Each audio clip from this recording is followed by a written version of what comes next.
Itulah yang disebut dengan kriptografi, ya. Nah, ini kan berarti ada persamaan antara kriptografi dan cryptocurrency. Jadi semuanya berdasarkan encryption, ya. Jadi ini suatu hal yang menarik. Nah, dari suatu hal yang menarik ini nanti akan kita dengarkan juga apa itu sebenarnya. Kalau misalnya ya kita mau mengirim uang ya melalui e-banking kita, misalnya 100.000, saya mau kirim uang 100.000 ke Bu Maria ya melalui e-banking, melalui internet banking kan. Nah, itu kan setiap saya mengirim uang ya 100.000 misalnya saya transfer ke Bu Maria, itu ada yang melakukan ini pencatatannya, yaitu bank saya dicatatkan dan juga dilaporkanlah ke Bank Indonesia. Jadi semuanya centralized, ya. Nah, jadi kalau cryptocurrency ini itu adalah decentralized, ya, decentralized. Jadi saya bisa langsung mengirim uang ke Ibu Maria. Nah, tapi sekarang masalahnya siapa nanti yang mengontrol? Kalau tadi saya mengirim uang melalui bank, itu kan banknya mencatat dan sebagainya dikontrol dan juga ada Bank Indonesia, sentral banknya. Nah, tapi ini adalah decentralized. Jadi saya bisa mengirim uang ke Ibu Maria. Nah, tapi siapa yang akan mengontrolnya? Apakah dipercaya atau tidak? Ya. Nah, itulah menggunakan teknologi encryption, makanya disebut cryptocurrency. Nah, dasarnya itu adalah semuanya blockchain. Ya, jadi ini suatu hal yang menarik. Ya, teknologi berkembang dengan sangat cepat. Kalau dari saya pribadi sebagai pendidik, ya, sebagai program direktur faculty, ya di Sekolah STEM Terapan Prastia Mulia, ini sangat menarik karena semuanya sekarang ya suka atau tidak suka itu berbasis STEM, science, teknologi, engineering, matematik. Salah satunya di dunia keuangan saat ini, ya itu direvolusionis ya, semuanya ada central bank. Nah, sekarang decentralized. Nah, siapa sekarang yang mengontrolnya? Itu kan dikontrol dengan banyak network komputer, ya teknologinya blockchain. Tadi salah satunya adalah Nagaya. Ya, jadi nanti akan dijelaskan semuanya. Nah, tapi underlying semuanya itu adalah STEM, science, teknologi, engineering, matematik. Nah, jadi untuk adik-adik misalnya masih SMA, bisa juga dipikirkan ke depannya. Misalnya nanti kalau saya mau kuliah, ya kuliahnya di mana, ya? Karena sekarang semuanya sudah zaman digital, teknologi. Jadi kalau menurut saya itu berbasis STEM itu sangat diperlukan, ya, dan peluang itu sangat besar ya. Salah satunya ini cryptocurrency ini, ya. Nah, jadi sangat disayangkan ya sebagai pendidik juga banyak juga siswa-siswi yang katanya matematik itu susah karena segala sesuatu yang berbasis STEM ya, apalagi saya sebagai program director applied science dan matematik, untuk science, teknologi, engineering, matematik itu kan dasarnya semua tuh matematik. Ya, tapi mungkin sangat disayangkan banyak yang bilang matematik itu susah, matematik itu tidak berguna, tidak ada gunanya dan sebagainya. Ya, pertanyaannya apa benar atau tidak? Ya, salah satunya nanti kita lihat di sini underlying teknologinya dari cryptocurrency ini blockchain. Ya, jadi di situ matematiknya banyak dipakai, ya, mengoptimalkan koneksi network, teknologinya juga dipakai, ya. Jadi semuanya itu berbasis STEM, ya, science, teknologi, engineering, matematik, ya. Oke, baiklah, tanpa saya panjang lebar, ini suatu hal yang menarik. Jadi sekali lagi atas nama Dekan dari Sekolah STEM Terapan Universitas Prastia Mulia, ya, saya mewakili Pak Dekan Pak Yudi yang pada saat ini berhalangan hadir. Senang sekali bisa bertemu dengan Bapak Ibu adik-adik sekalian untuk kita belajar, ya, belajar mengenai STEM yang salah satunya khususnya adalah cryptocurrency ini, ya, teknologi yang dasarnya dari kriptografi tapi diaplikasikan ke dalam dunia keuangan sehingga disebut cryptocurrency, ya. Jadi demikian kiranya dari pembelajaran kita pagi ini juga kita mendapatkan pengetahuan yang baru, insight, ya, dan juga untuk adik-adik juga nanti bisa dilihat ke depannya. Ya, kira-kira saya mau berprofesi sebagai apa nih? Bidang STEM itu apakah sulit atau tidak? Padahal semuanya itu menyenangkan sebenarnya, apalagi berbasis matematik, berbasis STEM, ya. Oke, baiklah. Selamat pagi. Jadi senang sekali Bapak bisa bertemu di sini dengan Bapak Ibu sekalian, dengan juga adik-adik. Ya, demikianlah sambutan saya pagi hari ini. Kiranya juga dari apa yang webinar ini tujuan kami itu adalah benar-benar kita mendapatkan manfaat, ya, pengetahuan ilmu kita juga bertambah. Ya, demikian dari saya kembalikan kepada Ibu Maria. Silakan Bu. Baik, terima kasih Pak Madison untuk opening remarks-nya pada pagi hari ini, dan seperti Pak May katakan tadi bahwa semoga saja kita bisa mendapatkan insight yang banyak terkait topik kita hari ini ya, yakni tentang cryptocurrency. Baik, selanjutnya Bapak Ibu partisipan semuanya, kita akan mendengarkan opening remarks yang akan disampaikan oleh Bapak Dr. Anton Wardaya selaku Ketua Umum Komunitas Pengusaha Indonesia. Pada Pak Anton, silakan. Selamat pagi Pak Anton. Pagi Bapak Ibu semua dan para hadirin semua, terima kasih buat waktunya pada pagi hari ini. Ya, saya dengan Dr. Anton Wardaya selaku dari Komunitas Pengusaha Indonesia. Terima kasih kolaborasi antara dari Prasetya Mulia, dari Nagaya dan Komunitas Pengusaha Indonesia. Jadi kita tahu bahwa cryptocurrency adalah alat pembayaran yang baru ya, yang sedang berkembang sekarang ini, yang orang nanya, ini bagus nggak Pak ya? Jadi kalau misalnya berbahaya nggak misalnya gitu ya. Tapi kalau kita lihat sekarang ini banyak sekali perdagangan itu menggunakan kripto ya. Jadi kalau di sesi ini kita akan mendengar langsung seperti apa cryptocurrency itu. Tadi yang Pak Madison Ginting juga mention tentang STEM, itu juga akan berpengaruh sekali ya di zaman sekarang. Kita tidak perlu lagi melakukan segala hal secara manual, tetapi secara komputerisasi. Jadi termasuk cryptocurrency ini adalah salah satu aplikasi dari STEM itu ya. Jadi kita tidak perlu memantau setiap saat juga gitu ya, tetapi ada komputer yang mengolah ya data-data kita sehingga kita bisa melakukan perdagangan secara digitalisasi ya. Nah ini makanya jika nanti Bapak Ibu dan para hadirin mungkin di sini banyak juga siswa-siswi yang saya dengar juga sudah join ya, dan bahkan sudah bermain cryptocurrency ya. Anak SMA sendiri saya dengar sudah banyak yang main cryptocurrency gitu ya. Tadi ada orang tua bilang, Pak anak saya sudah main nih cryptocurrency gitu ya. Nah, ternyata ini bukan cuma orang dewasa doang, ternyata anak pelajar pun juga sudah pada bermain kripto. Nah, ini bisa didengar Bapak Ibu langsung dari narasumber kita yang akurat dan terpercaya. Ya, terima kasih dari Prasetya Mulia, dari Nagaya dan Komunitas Pengusaha Indonesia. Saya dengan Dr. Anton Wardaya mengucapkan selamat mendengarkan. Terima kasih Pak Anton untuk opening remarks-nya pada pagi hari ini. Dan Bapak Ibu partisipan adik-adik semua gitu ya, kita akan langsung masuk nih ke inti acara hari ini, yakni talk show ya, talk show terkait cryptocurrency. Dan di sini saya mungkin akan menyapa terlebih dahulu dua narasumber kita ya. Yang pertama adalah Pak Permata Nur dan juga Pak Yohanes Chandra. Selamat pagi Pak Yohanes dan Pak Permata. Selamat pagi Bu Maria. Baik, halo, selamat pagi Bu Maria. Oke, ya sudah siap nih Pak untuk memberikan hari ini materinya nih terkait cryptocurrency. Mungkin ada sebagian besar yang sudah kenal betul gitu ya, tapi ada sebagian besar juga yang mungkin masih kira-kira apa sih ini ya cryptocurrency itu gitu, dan mungkin teknologi apa sih yang ada di balik cryptocurrency ini. Jadi hari ini kita narasumbernya Bapak Ibu dan adik-adik semua, yakni ada Pak Permata, merupakan program chair dari Software Engineering, dan saya akan membacakan terlebih dahulu CV dari Pak Permata. Pak Permata ini menempuh pendidikan ya di Computer Science di South Korea. Wah, kalau sekarang nih Korea lagi ngehits ya Pak Permata ya, banyak K-pop-nya nih. Nah, ini Pak Permata nih pasti juga senang sama Korea ya, artis Korea juga nih kayaknya ya. Oke, lalu Pak Permata juga mengambil pendidikan Bachelor of Electrical Engineering di Institut Teknologi Bandung ya. Jadi sekarang beliau merupakan salah satu faculty member juga di STEM ya, banyak mengajar terkait materi-materi software engineering ya Pak Permata ya. Oke, selanjutnya mungkin saya akan membacakan CV dari Pak Yohanes. Nah, kalau kita lihat di sini Pak Yohanes menempuh pendidikan juga di Jerman gitu ya, dan di Universitas Trisakti di Indonesia.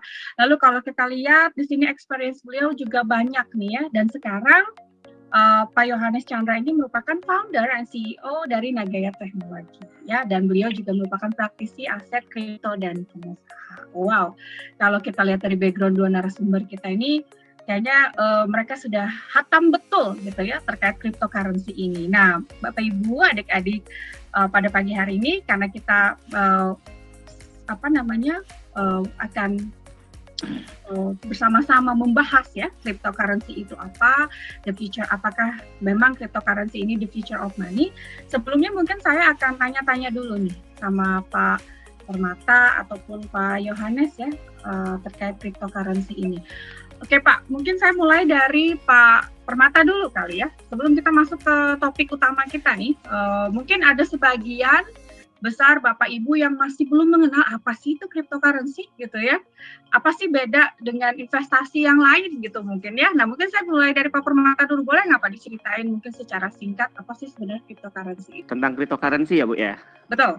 Wah ini harusnya Pak Jo lebih bagus nih Bu untuk jelasin ini ya, karena dia praktisi ya Bu ya. Oke, jadi tentang cryptocurrency itu apa gitu ya. Jadi kebetulan kalau di STEM ini, kebetulan saya merupakan salah satu faculty member ya di software engineering. Jadi kita ada kuliah tentang teknologi, namanya blockchain nih. Nah cuman kalau tentang cryptocurrency-nya itu mungkin lebih baik Pak Jo nanti jelasin ya. Kalau saya karena background saya adalah praktisi, jadi saya akan mengupas tentang teknologinya. Teknologinya adalah blockchain ya. Jadi kalau teman-teman lihat cryptocurrency gitu ya, ngertinya wah ini kita bisa trading dan sebagainya. Baliknya itu apa sebenarnya gitu ya. Nah baliknya itu adalah teknologi namanya blockchain. Nah blockchain ini sebenarnya adalah sebuah teknologi dan ini bukan dikhususkan hanya untuk cryptocurrency, enggak gitu ya. Jadi kalau kita ngelihat blockchain itu ada banyak banget ya penggunaannya ya. Jadi kalau teman-teman tahu ada namanya kayak smart contract nih. Jadi dia dipakai sesuatu yang untuk escrow account gitu ya. Kalau misalkan nanti kita memenuhi kondisi tertentu, nah otomatis kita akan ditransfer duitnya. Itu ada juga, itu untuk smart contract. Ada juga blockchain itu untuk aplikasi di dunia kesehatan nih. Jadi kayak oh nanti historical recordnya dari medical recordnya gitu ya dari seorang pasien itu bisa ke-trace dan sebagainya. Ada juga yang dipakai untuk digital currency ya, salah satunya adalah cryptocurrency. Dan blockchain ini memang teknologi cryptocurrency. Nanti saya akan ngobrol lebih detail lagi ya Bu ya tentang dalamnya dari blockchain ini. Mungkin itu Bu Maria ya. Baik Pak. Mungkin dari sisi Pak Yohanes nih, saya berkutat banyak nih tentang cryptocurrency. Apa sih Pak bahasa gampangnya gitu kan? Banyak mungkin yang masih awam nih, nggak ngerti gitu ya cryptocurrency itu apa. Silakan Pak Yohanes. Baik, terima kasih Bu Maria dan Pak Permata. Ya jadi memang betul seperti yang tadi Pak Permata bilang bahwa salah satu bidang yang bisa digunakan teknologi blockchain itu dan saat ini benar-benar banyak ya, itu adalah cryptocurrency. Nah, kalau saya sendiri mungkin kita belum bisa bilang bahwa itu cryptocurrency ya. Jadi kalau kita bilang itu dia adalah digital crypto asset. Jadi masih aset. Nah nantinya pada saat sudah bisa dipakai sebagai pembayaran, sudah diterima sebagai alat pembayaran, baru bisa dibilang sebagai cryptocurrency. Nah kita harus membedakan dulu nih. Jadi sekarang ini banyak yang menyamakan antara cryptocurrency dan digital money. Nah, jadi cryptocurrency itu adalah digital money, tapi digital money itu belum bisa dibilang cryptocurrency. Jadi berbeda. Kenapa? Karena digital money itu biasanya dia terikat kepada satu mata uang. Ya, contoh kita dengar bahwa Bank Indonesia nanti akan menciptakan digital rupiah. Nah, jadi itu adalah uang fiat yang dibuat dalam bentuk digital. Memang mereka pun rencananya akan menggunakan teknologi blockchain, terus menggunakan enkripsi. Nah, tetapi kalau cryptocurrency yang dimaksud di sini atau digital aset kripto yang dimaksud di sini, ini biasanya dikembangkan oleh organisasi atau perusahaan atau kelompok atau perorangan. Nah, dengan tujuan apa? Dengan tujuan supaya digital aset yang mereka ciptakan ini nantinya bisa digunakan dalam komunitas, ya dalam komunitas mereka, dan diharapkan ke depannya itu bisa semakin luas penggunaannya. Jadi semakin dipercaya, semakin diterima oleh banyak orang sebagai alat pembayaran. Nah, jadi digital cryptocurrency itu sebenarnya adalah sebuah digital asset ya, kripto ya. Jadi nggak bisa dilihat ya, Bapak Ibu. Mungkin ada yang lihat, wah ini ada gambar koinnya, contoh kayak Bitcoin gitu ya. Ini ada gambar koinnya gitu. Tapi itu gimmicknya ya. Jadi bukan digital asetnya. Kenapa? Karena asetnya sendiri itu bentuknya adalah digital. Itu dia. Baik, jadi perlu digarisbawahi Bapak Ibu bahwa memang cryptocurrency ini adalah sebuah aset digital ya Pak ya. Oke, baiklah, saya tertarik tadi dengan apa yang sudah dikemukakan oleh Pak Permata terkait teknologi di balik cryptocurrency, bahwa ada teknologi blockchain gitu ya. Dan tadi sudah dipaparkan juga bahwa blockchain sendiri tidak hanya digunakan dalam cryptocurrency gitu ya, ada teknologi lain yang juga menggunakan maksud saya ada juga aspek lain yang menggunakan teknologi blockchain ini. Nah, saya ingin tanya nih Pak Permata, secara teknologi seaman apa sih sebenarnya teknologi blockchain ini? Ya, ini saya jelasinnya kayak kuliah kali ya Bu ya. Iya, boleh Pak, silakan. Ya, jadi kebetulan ada juga kuliah ya tentang blockchain. Sebelumnya mungkin saya jelasin dulu tentang blockchain ya secara sekilas ya. Jadi blockchain itu apa gitu ya. Nah, kalau kita ngelihat teknologinya, tadi kan blockchain ini adalah teknologi yang terbaru gitu ya. Jadi kalau tahun 2007 kan ada tuh papernya dari Satoshi gitu ya tentang Bitcoin. Nah, dia baru mengeluarkan sebuah paper untuk peer-to-peer ini ya, peer-to-peer transaction seperti itu ya. Nanti mungkin kita bahas lebih detail gitu ya dengan menggunakan teknologi blockchain. Nah, blockchain ini sebenarnya juga teknologi yang dulu itu juga udah ada gitu ya. Cuman memang hype-nya itu mulai keluar satu dekade ini gitu ya. Dan ini memang menjadi sebuah solusi dari permasalahan-permasalahan yang ada ya. Mungkin nanti kita bahas lebih detail. Nah, salah satunya adalah deskripsi dari apa itu blockchain. Nah, blockchain itu merupakan sebuah distributed ledger ya. Jadi yang kalau kita ngomong blockchain, ada beberapa hal yang kita harus tahu. Yang pertama, dia adalah sebuah distributed ledger ya. Ledger itu kayak sebuah buku besar gitu ya. Kalau bingung anggap aja ada satu kertas. Nah, di kertas itu nanti bisa dicatat macam-macam gitu ya. Oh, saya mau catat transaksi data, ataupun saya mau catat medical history dan sebagainya, atau semuanya itu bisa dicatat lah ya. Jadi kayak sebuah dokumen. Itu yang pertama, deskripsi dari sebuah ledger ya. Nah, ledger ini karakteristiknya adalah dia terus berkembang nih. Artinya apa? Artinya nanti akan ada ledger yang baru lagi, berkembang lagi. Sehingga apa? Sehingga semuanya nanti bisa di-track. Nah, sifatnya dari ledger ini adalah yang pertama adalah immutable ya. Immutable artinya apa? Dia itu nggak bisa diutik-utik lagi. Nah, ini yang tadi mungkin nyambung dikit nih sama pertanyaannya sama Bu Maria ya. Jadi kalau kita udah melakukan sebuah nulis di dokumen itu gitu ya, nulis sebuah transaksi di dalam sebuah satu blok atau kita sebut tadi dokumen gitu ya, dalam sebuah ledger. Jadi sifatnya itu adalah immutable dan permanen. Jadi nggak bisa kita ubah-ubah lagi. Artinya apa? Nah, inilah yang membuat kenapa harapannya bahwa dengan adanya teknologi blockchain ini nanti akan bisa menggantikan peran dari seorang middleman gitu ya. Middleman itu artinya kalau misalkan kita transaksi, middleman-nya itu adalah pemerintah dan sebagainya. Tapi dengan adanya teknologi ini, nah ini akan membuat transparansi dari sebuah pihak yang mana selain tadi tercatat gitu ya dalam sebuah ledger, sifatnya immutable, tidak bisa diubah-ubah, dan itu secara kronologis dia itu juga akan berurutan gitu ya. Makanya membentuk sebuah semacam rantai. Itulah namanya blockchain. Jadi bloknya itu adalah sebuah dokumen yang banyak banget, dia terurut secara kronologis gitu ya, dan dia terhubung satu sama lain dengan sebuah enkripsi. Tadi Pak Madison sudah menjelaskan ada semacam kriptografi ya, kita nanti bahas lagi, dan itu semua banyak banget, tapi semua orang bisa ngelihat, semua orang tahu ya, sifatnya terdistribusi, tidak ada satu middleman yang sangat powerful di dalamnya, dan itulah yang membuat semua orang sekarang memandang bahwa ini adalah solusi gitu ya, solusi dari blockchain, membuat transparansi dan reliable semuanya. Mungkin itu Bu Maria sedikit dari saya ya. Berarti secara teknologi ini tergolong aman atau tidak nih Pak? Teknologinya kalau dari sisi reliability-nya pasti aman Bu. Kenapa? Karena ini adalah sebuah rantai. Jadi kasarnya gini, misalkan kita punya rantai ya, 1, 2, 3 terhubung, kalau kita ambil satu di tengah, pasti nanti rantai sebelum sama setelahnya itu akan tahu. Ya, jadi inilah yang kita sebut transparan. Jadi nggak mungkin ketika misalkan ada sebuah transaksi, terus saya misalkan seorang konglomerat gitu ya, yang punya uang banyak, saya pengen ngubah transaksi nih, ternyata saya tulis gitu ya, tulis sebuah transaksi yang fake atau palsu, dan nanti artinya yang lain itu akan mengetahui itu semua, karena itu semuanya tersambung. Nah, ini adalah sebuah secure ya, jadi sesuatu yang ini berharap banyak nih, masa depan berharap banyak dari teknologi ini untuk menjadi sebuah solusi sih, tadi sih untuk keterbukaan dan transparansi, Bu. Kira-kira seperti itu, Bu.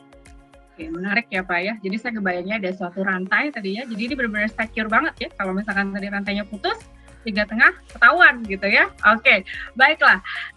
Mungkin saya pengen lebih tahu nih Pak, di sini kita semua kan tadi sudah dijelaskan sama Pak Permata gitu ya terkait teknologi dari blockchain itu sendiri. Kira-kira gimana sih Pak Yohanes cara kerjanya gitu? Apakah mungkin Bapak bisa memberikan sedikit demo ke kita supaya kebayang nih kan, kadang-kadang kalau cuma dengerin doang, aduh gimana sih maksudnya gitu ya. Oke, silakan Pak Yohanes. Oke, ya baik, terima kasih Bu Maria. Jadi benar ya seperti yang Pak Permata bilang tadi bahwa memang kita nggak bisa ya bilang bahwa satu teknologi itu super aman. Nah, tetapi dengan teknologi blockchain ini ya kita berharap dan memang sudah dirancang supaya apa? Supaya dia immutable ya. Jadi nggak bisa seenaknya main dirubah oleh satu pihak. Kenapa? Karena nantinya akan ada pihak-pihak lain yang memverifikasi.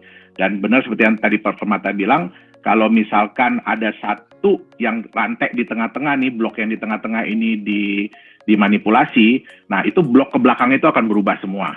Itu dia. Dan itu akan warning. Jadi dari network itu akan ada warning bahwa wah ini ada yang coba-coba tempered nih. Nah, mungkin di sini saya akan kasih sedikit contoh ya. Jadi seperti apa sih teknologi blockchain dan yang terutama saat ini Nagaya gunakan. Ya, ini kurang lebih sama seperti Bitcoin, dan saya akan kasih lihat ada dua fitur yang paling banyak digunakan di dalam teknologi ini. Nah, sebentar, saya sharing screen ya. Oke, sharing screen saya udah kelihatan? Sudah Pak. Sudah ya. Nah, di sini Bapak Ibu bisa melihat ya, ada yang namanya Nagaya Wallet. Nah, jadi salah satu fitur di crypto asset, digital crypto asset itu adalah wallet. Wallet ini adalah dompet. Ya, nah karena bentuknya adalah digital, jadi asetnya sendiri digital, maka ada juga dompet digital. Nah, sekarang Bapak Ibu bisa bayangkan seperti ini.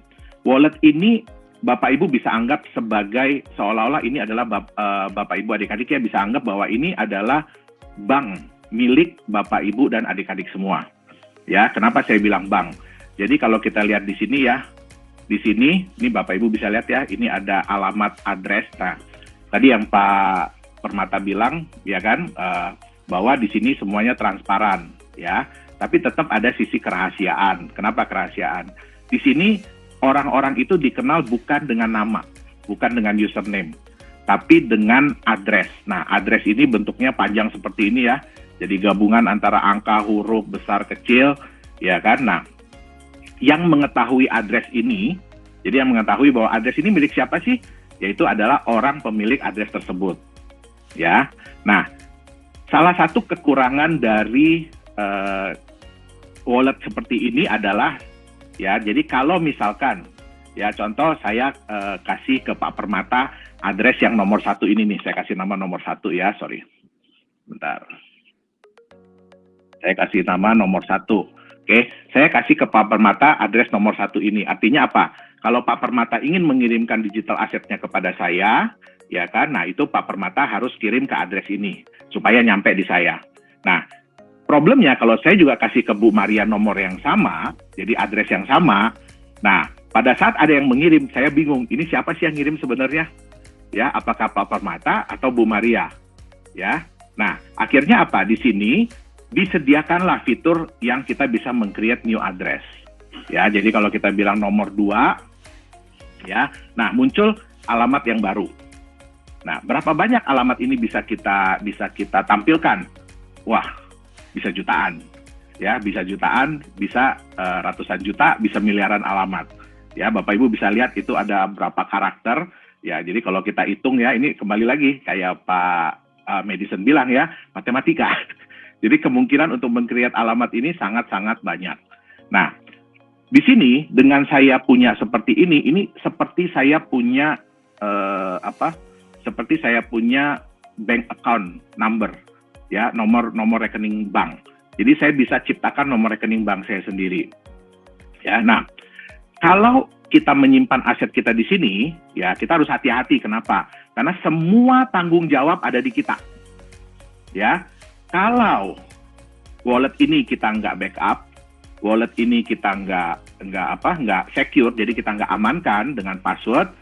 Nah, kalau sampai keambil orang atau kita punya wallet komputer rusak ya, nah ini otomatis akan hilang. Ya, jadi udah nggak bisa diapa-apain lagi. Bahkan yang bikin pun saking amannya, yang bikin pun itu hampir tidak bisa merecover. Ya, jadi ya kita harus hati-hati ya. Nah, sebenarnya apa sih wallet ini? Tadi kan Pak Permata bilang ada distributed ledger ya. Nah, sebenarnya pihak-pihak yang mendownload wallet ini, yang menggunakan wallet ini, mereka lah yang menyimpan buku besar yang tadi Pak Permata bilang tuh. Ya, jadi kalau kita memiliki wallet ini, kita tuh menyimpan buku besar. Jadi semua transaksi yang pernah terjadi di blockchain tersebut, blok-blok yang pernah terbentuk, kita akan simpan di sini. Nah, jadi istilahnya kita menjadi bagian atau yang sering disebut ya kalau Bapak Ibu sering dengar namanya node. Nah, node itu adalah pihak-pihak yang menyimpan data. Jadi ledger itu disimpan. Nah, sekarang seperti apa sih ya peer-to-peer transfer? Jadi di sini tidak ada pihak ketiga. Nah, di sini saya akan contohkan ya, saya akan transfer ini dari komputer saya yang lain ya. Saya akan transfer sejumlah aset ke dalam address ini ya. Sebentar.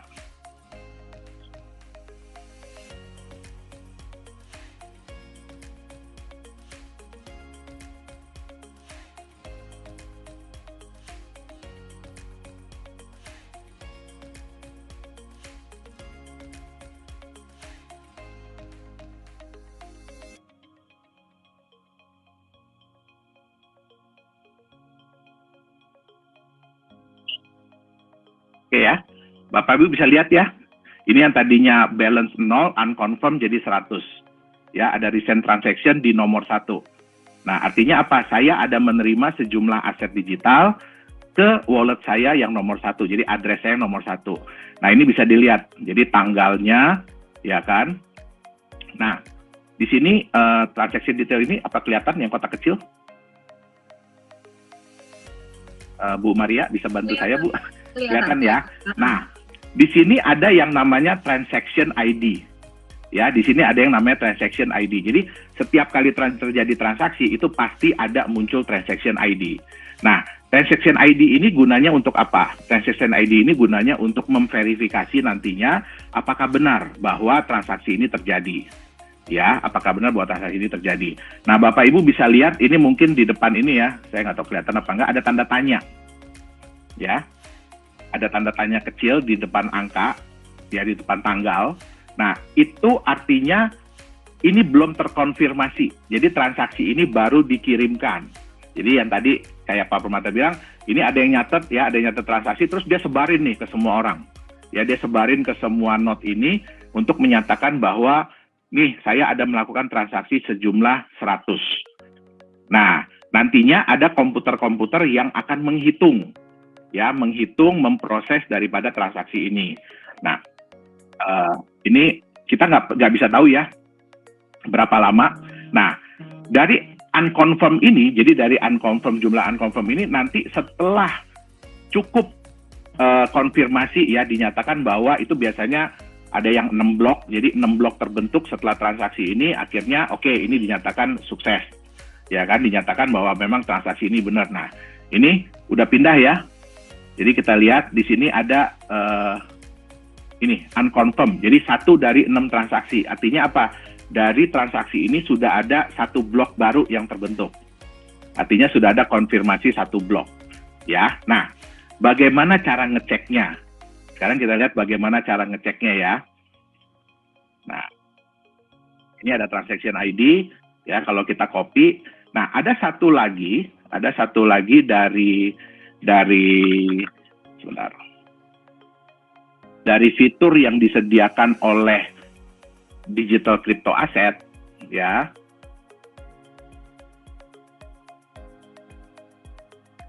Saya rubah sharing screen. Oke. Nah, sekarang udah kelihatan ada Nagaya Explorer? Iya. Udah kelihatan ya? Nah, ini fungsinya buat apa? Ya, ini fungsinya buat apa? Disinilah fungsi keterbukaan informasi.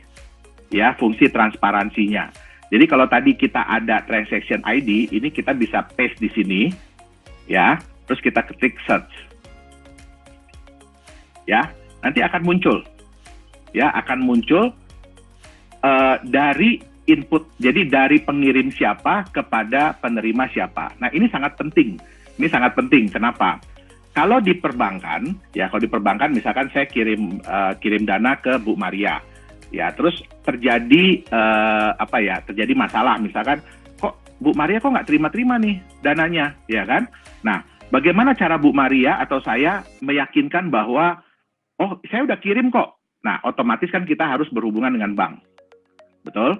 Nah, kalau di digital asset, kripto, apalagi Bitcoin ya, kita mau kontak siapa? Ya kan? Kita nggak tahu mau kontak siapa. Gitu. Nah, akhirnya disediakanlah fitur seperti ini. Jadi contoh, saya mengklaim sudah kirim sejumlah digital asset ke Bu Maria. Nah, tapi Bu Maria nggak terima nih. Nah, bagaimana cara ngeceknya? Kita gunakan Explorer ini. Nah, di Explorer ini nanti Bu Maria bisa lihat. Contoh yang kayak tadi ini. Ya kan, ini kan alamat yang tadi digunakan untuk menerima. Nah, nanti Bu Maria bilang, Pak, ini transaction ID yang Bapak kirim ke saya, ini nggak ada alamat saya loh di sini loh. Yang alamat saya kasih ke Bapak kan alamatnya ini. Tapi di sini nggak ada alamat saya. Artinya apa? Ya mungkin saya tidak transfer, atau saya salah alamat. Nah, bisa jadi seperti itu. Ya, jadi di sini transparan. Kenapa? Semua pihak bisa mengecek transaksi yang terjadi. Ya, semua pihak bisa mengecek transaksi yang terjadi. Nah, tetapi rahasia. Apa rahasianya? Kita nggak tahu ini alamat punya siapa. Ini alamat punya siapa. Yang tahu hanya antara penerima dan pengirim. Ya. Nah, selain daripada wallet yang tadi, ya itu ada yang wallet lainnya, yaitu contohnya kalau kita menitipkan kita punya digital asset ke exchanger. Nah, itu artinya apa? Layaknya kita menitipkan uang kita kepada bank. Jadi pemilik walletnya sebenarnya adalah mereka. Tapi kita menitipkan kita punya aset di walletnya mereka. Nah, jadi memang kalau wallet asli daripada sebuah aset kripto, ya itu adalah yang tadi saya kasih lihat ya. Itu di Bitcoin pun ada namanya Bitcoin Core Wallet. Ya, Litecoin juga ada namanya Litecoin Core Wallet, dan di Nagaya ini kami sebut dengan Nagaya Qt Wallet. Nah, jadi mungkin saya bisa kasih lihat seperti itu ya. Jadi kurang lebih cara kerjanya seperti apa sih? Nah, peer-to-peer ini. Nah, peer-to-peer ini juga nggak ada yang bisa memblok, terus kemudian, wah ini kita nggak mau nih dia kirim dana ke sini. Nah, itu nggak bisa. Kenapa? Karena di sini tidak ada superioritas. Ya, jadi nggak ada yang superior, tetapi yang kita gunakan di sini adalah kita cuma ingin memastikan bahwa benar nggak si A ini memiliki sejumlah aset digital yang cukup untuk dikirimkan kepada seseorang. Nah, itu dia. Nah, di sini juga, tadi saya mungkin bisa kasih tambahan sedikit ya, yang tadi Pak Permata bilang bahwa di setiap blok, ya ini kita contoh ya, kita lihat blok 100 misalkan ya. Nah, di setiap blok itu ya ada hash-nya. Nah, nanti kalau kita mundur ke belakang, ya ada hash-nya. Mundur ke belakang, ada hash-nya. Nah, ini adalah yang tadi blockchain. Jadi, ikatan antara blok yang sebelumnya terjadi dengan blok sesudahnya. Terus seperti itu. Nah, jadi kalau misalkan ini data yang di tengah-tengah ini ditemper, ya, jadi istilahnya ada yang merubah data, ini akan berubah. Ini akan berubah. Nah, begitu transaksi itu di broadcast, jadi dikirimkan ke node-node lain akan melihat, kok ini nggak sama ya dengan catatan yang kita miliki. Nah, kalau mayoritas dari node itu bilang bahwa, wah sorry nih, ini ada dugaan ini tamper ya, biasanya IP address tersebut akan diblok. Jadi otomatis akan diblok sehingga apa ya, ini dianggap wah ini ada pengacau nih, ada penyusup, ya kan? Nah jadi itu akan diblok dan mereka akan lanjut dengan blok-blok yang selanjutnya. Begitu mungkin yang bisa saya kasih lihat. Baik, terima kasih Pak Yohanes tadi ya. Mungkin kalau pemula ngelihatnya masih bingung banget gitu ya, waduh ini apa gitu. Tapi kalau udah yang sering bersentuhan dengan kripto mungkin udah kebayang ya Pak ya. Apalagi anak zaman now sekarang tuh Betul. udah benar-benar maksudnya udah sangat mungkin familiar gitu ya dengan cryptocurrency. Apalagi kalau kita dengar Bitcoin lah gitu ya. Nah terkait dengan Bitcoin nih, saya ada muncul pertanyaan. Salah satu cryptocurrency itu yang kita kenal adalah yang booming gitu ya, Bitcoin tuh yang kemarin harganya tuh fantastis banget gitu ya, tiba-tiba wah semua pada wow banget gitu ya.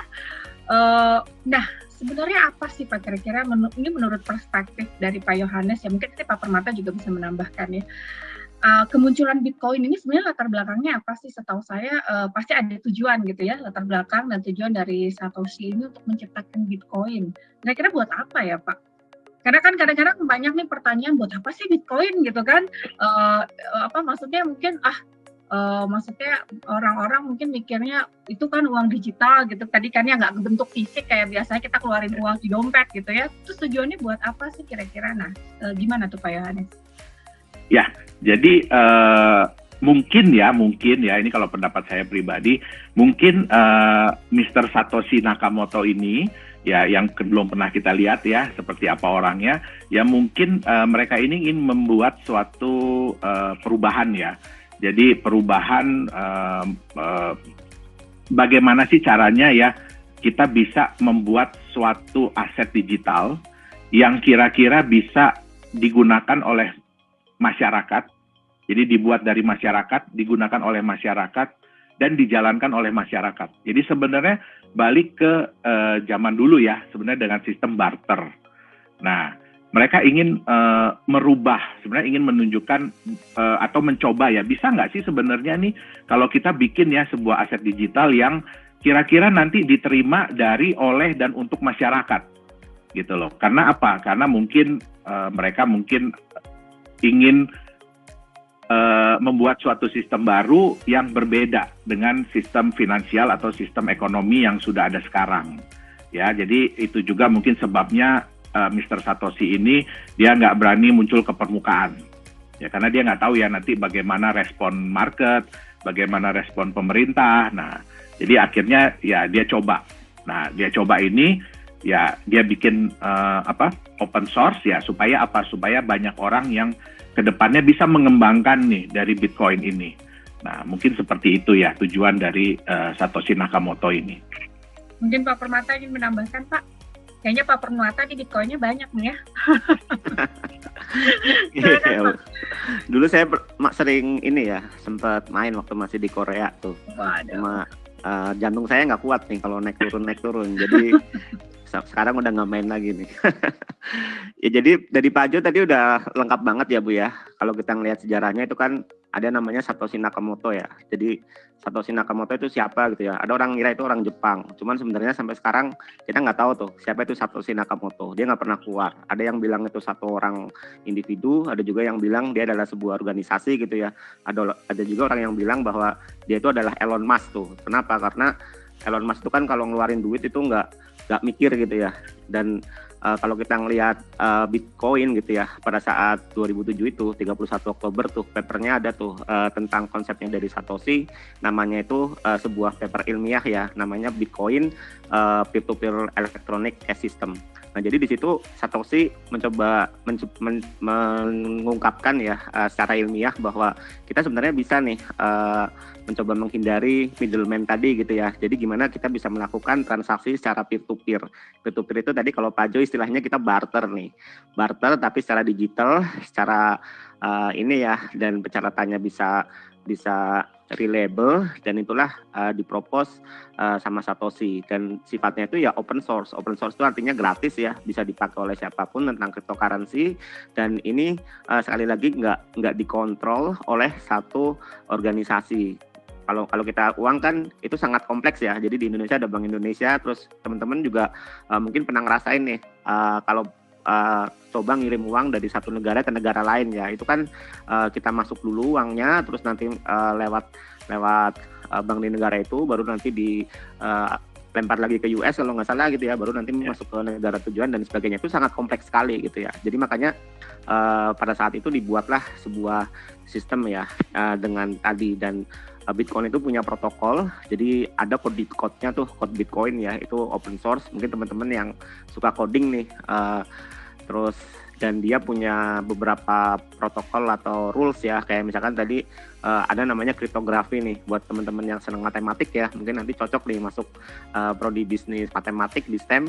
Nah nanti bisa tuh belajar algoritmanya kriptografi. Nah, jadi kan istilahnya kalau yang keren itu istilahnya adalah mining gitu ya. Nah mining itu sebenarnya adalah dia cari solusi dari kriptografi itu gitu. Nah itu khusus yang suka matematik gitu ya, dan itu di awal-awal dulu sempat ini ya, nggak pernah dianggap, cuman sekarang makin di sini kan makin dianggap, dan orang yang berhasil mining itu dia akan mendapatkan sebuah blok dari blok Bitcoin itu. Nah itulah kenapa si Satoshi Nakamoto sampai saat ini dia itu kayak dicari-cari orang gitu ya, karena sebenarnya dia pemilik mayoritas blok yang ada, yang udah di-create, dan kita nggak tahu siapa itu gitu. Nah mungkin itu sih sedikit story gitu ya, cuman balik lagi ke tujuannya apa. Tujuannya ya tadi sebenarnya pengen membuat sebuah peer-to-peer ya, atau istilahnya barter langsung tanpa ada middleman, dan juga transparansi gitu ya, bisa tercatat, dan semuanya juga reliable. Mungkin itu sih Bu Maria ya. Baik, oke. Terkait dengan tujuan tadi ya, Pak Yohanes dan Pak Permata sudah memaparkan nih, kan pasti ada latar belakang dan tujuan dari Satoshi ini untuk menciptakan Bitcoin. Nah, sejauh ini menurut pengamatan dari Pak Yohanes nih, apakah sebenarnya tujuan itu sudah tercapai gitu? Kalau sebagai benar-benar diterima sebagai alat pembayaran sih masih on and off ya Bu ya. Jadi masih Bu Maria ya, masih kadang diterima, kadang tidak. Ya kita bisa lihat sebenarnya negara yang paling mayoritas menerima pembayaran menggunakan Bitcoin itu di Jepang, dan kemudian ada sedikit di Korea ya. Nah tetapi kembali lagi semua mereka ini on and off. Kenapa? Karena salah satu hal yang paling ditakuti oleh penerima, jadi penjual itu kalau dia menerima aset digital ya, contohnya Bitcoin, satu hal yang mereka sangat takutkan itu adalah volatilitas dari harga. Ya tadi Permata udah bilang kan, waduh saya jantungan ya, deg-degan gitu kan. Padahal istilahnya itu Pak Permata mungkin nggak jualan apa-apa gitu. Nah tapi kalau kita lihat dari sisi perdagangan ya, jadi dari sisi perdagangan, dari sisi usaha, kita kan sebagai penjual itu tentunya memiliki kewajiban. Jadi memiliki kewajiban terhadap orang lain, pihak lain ya. Mungkin kita ambil barang dari distributor, atau kita ambil barang dari supplier, atau kita harus beli bahan baku. Nah, jadi hal ini, volatilitas harga ini masih menyebabkan on and off ya. Kalau kita boleh lihat mungkin kasus yang terakhir ya. Jadi contoh kasus yang terakhir adalah di negara El Salvador. Beberapa minggu yang lalu El Salvador sudah menyatakan bahwa Bitcoin legal untuk digunakan sebagai alat pembayaran di negara tersebut. Ya, tapi kita bisa lihat di berita bahwa ada yang pro dan ada yang kontra. Nah, malahan lebih banyak yang kontra. Kenapa lebih banyak yang kontra? Karena mereka masih belum melihat keuntungan apa sih yang mereka dapatkan kalau mereka menerima Bitcoin. Nah, kita nggak tahu ya apakah mereka di sana dipaksa untuk menerima. Kenapa? Karena sampai ada demo, sampai ada ATM Bitcoin yang dibakar, ya kan? Nah, jadi kita nggak tahu apakah mereka dipaksa atau tidak. Tapi kalau kita lihat dari berita itu masih ada kekhawatiran dari para pelaku, jadi dari pelaku dagang ini, jadi terutama dari penjual ya, kalau mereka menerima aset ini. Kenapa? Karena ya kita tahu volatilitas harga dari sebuah kripto aset itu, contohnya Bitcoin itu sangat-sangat tinggi. Bahkan satu hari itu bisa turun sampai 20%, naik sampai 20%. Nah, di sini yang membuat mereka tidak nyaman gitu untuk menerima sepenuhnya sebagai alat pembayaran. Berarti tadi memang masih belum tercapai ya Pak ya, hampir bisa, maksudnya kita bilang ya tidak sepenuhnya lah ya tercapai ya. Nah dalam kondisi seperti ini mungkin apa sih sebenarnya yang membuat tujuan ini masih belum tercapai nih kalau dari sisi teknologi kira-kira Pak Permata? Apakah memang belum siap atau bagaimana nih Pak? Iya, ini memang bahasan menarik ya Bu ya. Jadi tadi Pak Jo udah jelasin nih tentang market dan sebagainya gitu ya. Kalau mungkin saya cerita dikit tentang teknologinya gitu ya. Jadi yang pertama kita tahu kalau Bitcoin itu kan teknologinya blockchain ya. Dan tadi blockchain itu kan memang dipergunakan untuk dia peer-to-peer transaction gitu ya. Jadi sesuatu yang kita barter nih dari dua pihak tanpa adanya middleman atau pihak yang di tengah gitu ya. Nah kalau kita ngelihat dari sisi teknologi sebenarnya sekarang udah mulai diterapkan ya. Jadi istilahnya blockchain ini mulai diterapkan di berbagai bidang tadi ya. Apalagi kalau yang kita ngomong cryptocurrency, negara itu mulai menganggap bahwa ini adalah sebuah alternatif di masa depan. Tapi memang mereka sangat berhati-hati gitu ya. Kenapa sangat hati-hati gitu ya? Karena memang ini tuh rawan sih. Jadi karena yang pertama dari image-nya nih. Image-nya itu kan kalau kita ngomong ada Bitcoin, cryptocurrency itu ada hackernya, ada fraudernya dan sebagainya gitu ya. Jadi memang image itu penting yang pertama. Kenapa? Menentukan stabilitas dari mata uang itu gitu ya dan sebagainya gitu ya. Nah terus yang kedua itu dari sisi teknologi memang ini sebenarnya cukup kompleks. Kenapa? Karena tadi kita ngomong tentang distributed system, artinya memang harus ada sesuatu yang menggaranti bahwa di nodes ya. Nodes itu istilahnya adalah komputer-komputer yang tersebar itu dia nanti bisa memprocessing dan sebagainya. Nah itu kita butuh infrastruktur itu juga gitu ya. Efeknya apa? Efeknya kadang-kadang untuk berkomunikasi satu sama lain dan membutuhkan jaringan internet, itu biasanya ada namanya latensi atau istilah bahasa Inggrisnya itu lemot. Nah, jadi ketika kita melihat sebuah teknologi masih belum stabil ya, jadi karena ini adalah masih termasuk teknologi yang meskipun lama, tapi kita bisa anggap kayak baru ya, karena baru mulai orang consider ini lagi dan performance-nya juga belum terlalu ini gitu ya, masih ada beberapa hal yang dia membuat itu agak lambat. Nah, ditambah lagi bahwa talent di bidang Bitcoin ini masih sangat minim. Jadi kebetulan kalau misalkan di STEM itu ada nih di prodi software engineering ya atau digital business, kita ada kerjasama juga dengan Emurgo ya. Emurgo itu salah satu perusahaan teknologi juga dan kita mencoba bikin smart contract. Dan ketika kita ngomong smart contract itu nggak semuanya itu tahu gitu ya, nggak semuanya tahu, dan talent di dunia nggak cuma di Indonesia ya tentang Bitcoin ini sangat minim gitu. Jadi makanya ketika kita consider untuk menerapkan teknologi blockchain gitu ya terhadap cryptocurrency, itu pasti akan mencoba untuk kita cermati lebih dalam lagi, kira-kira seperti itu gitu ya. Dan itu mungkin tantangan ke depan sih. Cuman pastinya ini sesuatu yang menarik ya, sesuatu yang menarik artinya kita nggak boleh ketinggalan nih. Nanti kalau kita ketinggalan ya mungkin nanti kita nggak bisa ikut nih gelombang-gelombang yang ada gitu ya. Makanya kalau tadi mau gimana caranya belajar kriptografi gitu ya, cobalah belajar nanti sama Bu Maria nih. Bu Maria ini kan faculty member ya dari prodi bisnis matematik nih. Mungkin kalau ngitung-ngitung jago nih, apalagi ngitung duit ya Bu ya. Nah itu mungkin lebih jago lagi gitu. Nah mungkin itu sih Bu dari saya ya, Bu Maria ya. Baik Pak. Kalau ngitung duit mungkin, kalau duit orang sih jangan lah ya, mending duit sendiri aja ya Pak ya. Oke, anyway, saya mau dengar perspektif dari Pak Yohanes nih Pak terkait dengan tujuannya tadi sudah kita bahas ya, yang bisa kita bilang bahwa masih belum tercapai ya sepenuhnya. Dari sisi mungkin penerimaan pasar seperti apa Pak? Dari sisi penerimaan pasar seperti yang tadi saya sampaikan ya Bu ya, jadi bahwa memang kan kita nggak bisa lepas dari kenyataan pasar yang ada saat ini bahwa penjual itu masih memiliki kewajiban kepada mungkin pihak ketiga, yaitu supplier atau distributor, atau dia harus pengadaan barang ya kan. Nah, sehingga kalau dia mau menerima sebuah aset kripto, ya sebuah aset digital, dia harus memiliki rasa nyaman, rasa aman, dan mungkin ketenangan ya, kayak Pak Permata tadi bilang kan, aduh saya nggak kuat jantungnya gitu kan. Nah, kita bisa bayangin kalau saya jualan, tapi saya pun sambil harus lihat harga nih, ini gimana nih ya, ini harganya naik turun. Nah, bahkan seperti yang di El Salvador itu, kita tahu bahwa institusi-institusi besar yang menerima pembayaran seperti contohnya McD atau mungkin KFC di sana ya, mereka sudah bekerja sama dengan pihak exchange. Jadi artinya apa? Begitu mereka terima Bitcoin, mereka akan langsung lepas, mereka akan langsung jual. Kenapa? Karena mereka masih belum merasa nyaman untuk megang itu gitu. Nah, kalau itu perusahaan besar ya, mereka bisa bekerja sama dengan exchange. Tapi bagaimana dengan pelaku pasar yang mikro? Ya, kayak kalau di Indonesia contohnya UMKM.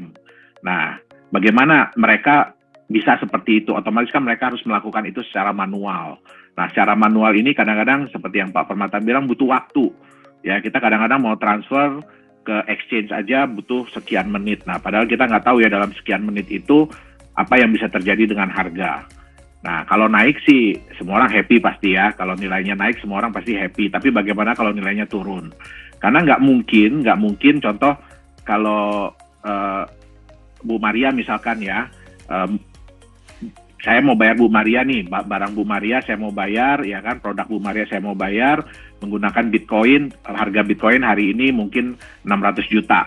Nah, tapi Bu Maria pasti karena ada ketakutan ya bahwa waduh saya paling bisa jual nih nanti malam gitu kan, atau besok pagi. Nah, kalau lagi senggang. Nah, akhirnya apa? Bu Maria mencoba untuk saya terima deh di harga 550 juta.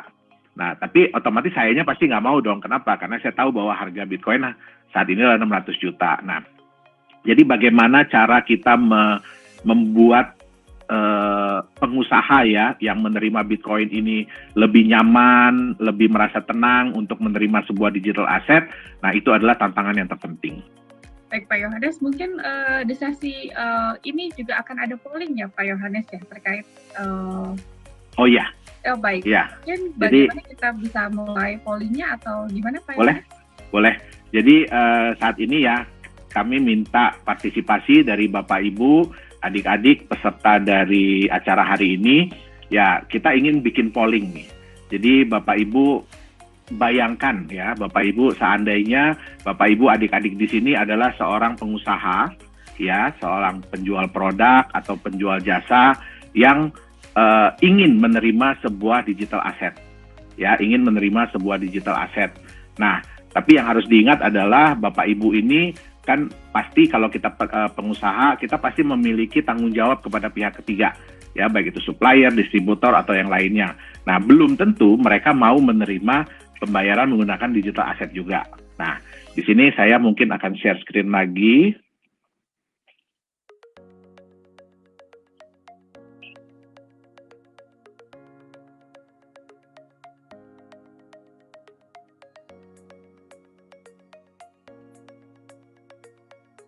Oke, ya, udah kelihatan share screen saya?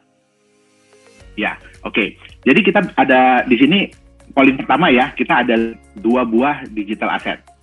Ya, digital asset yang pertama ini Bapak Ibu bisa lihat ini volatilitas harganya.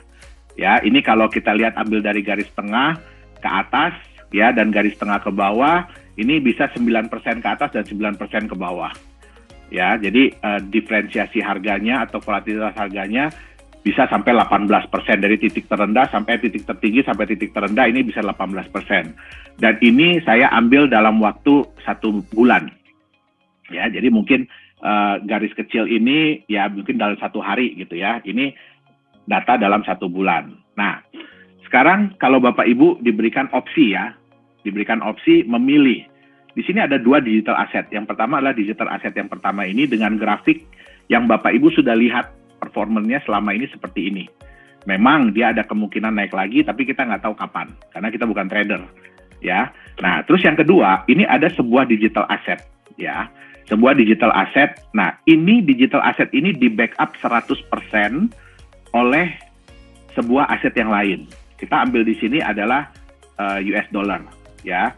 Jadi kalau digital asset yang di backup 100% oleh sebuah aset itu biasanya dinamakan atau di tipe jenisnya itu adalah stable coin, stable asset.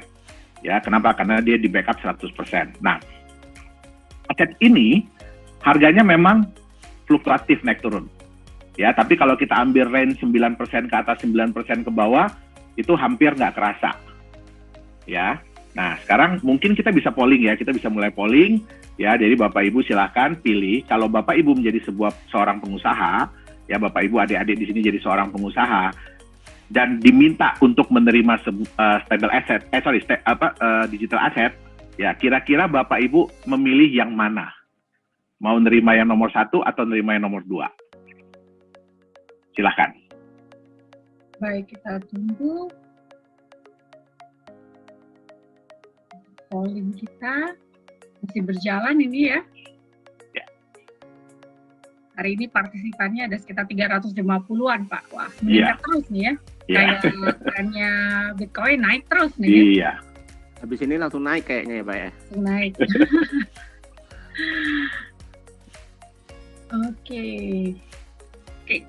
Oke. Poinnya yang paling banyak adalah yang nomor 2, Pak. Yang nomor 2, betul. Ya, yang nomor 2.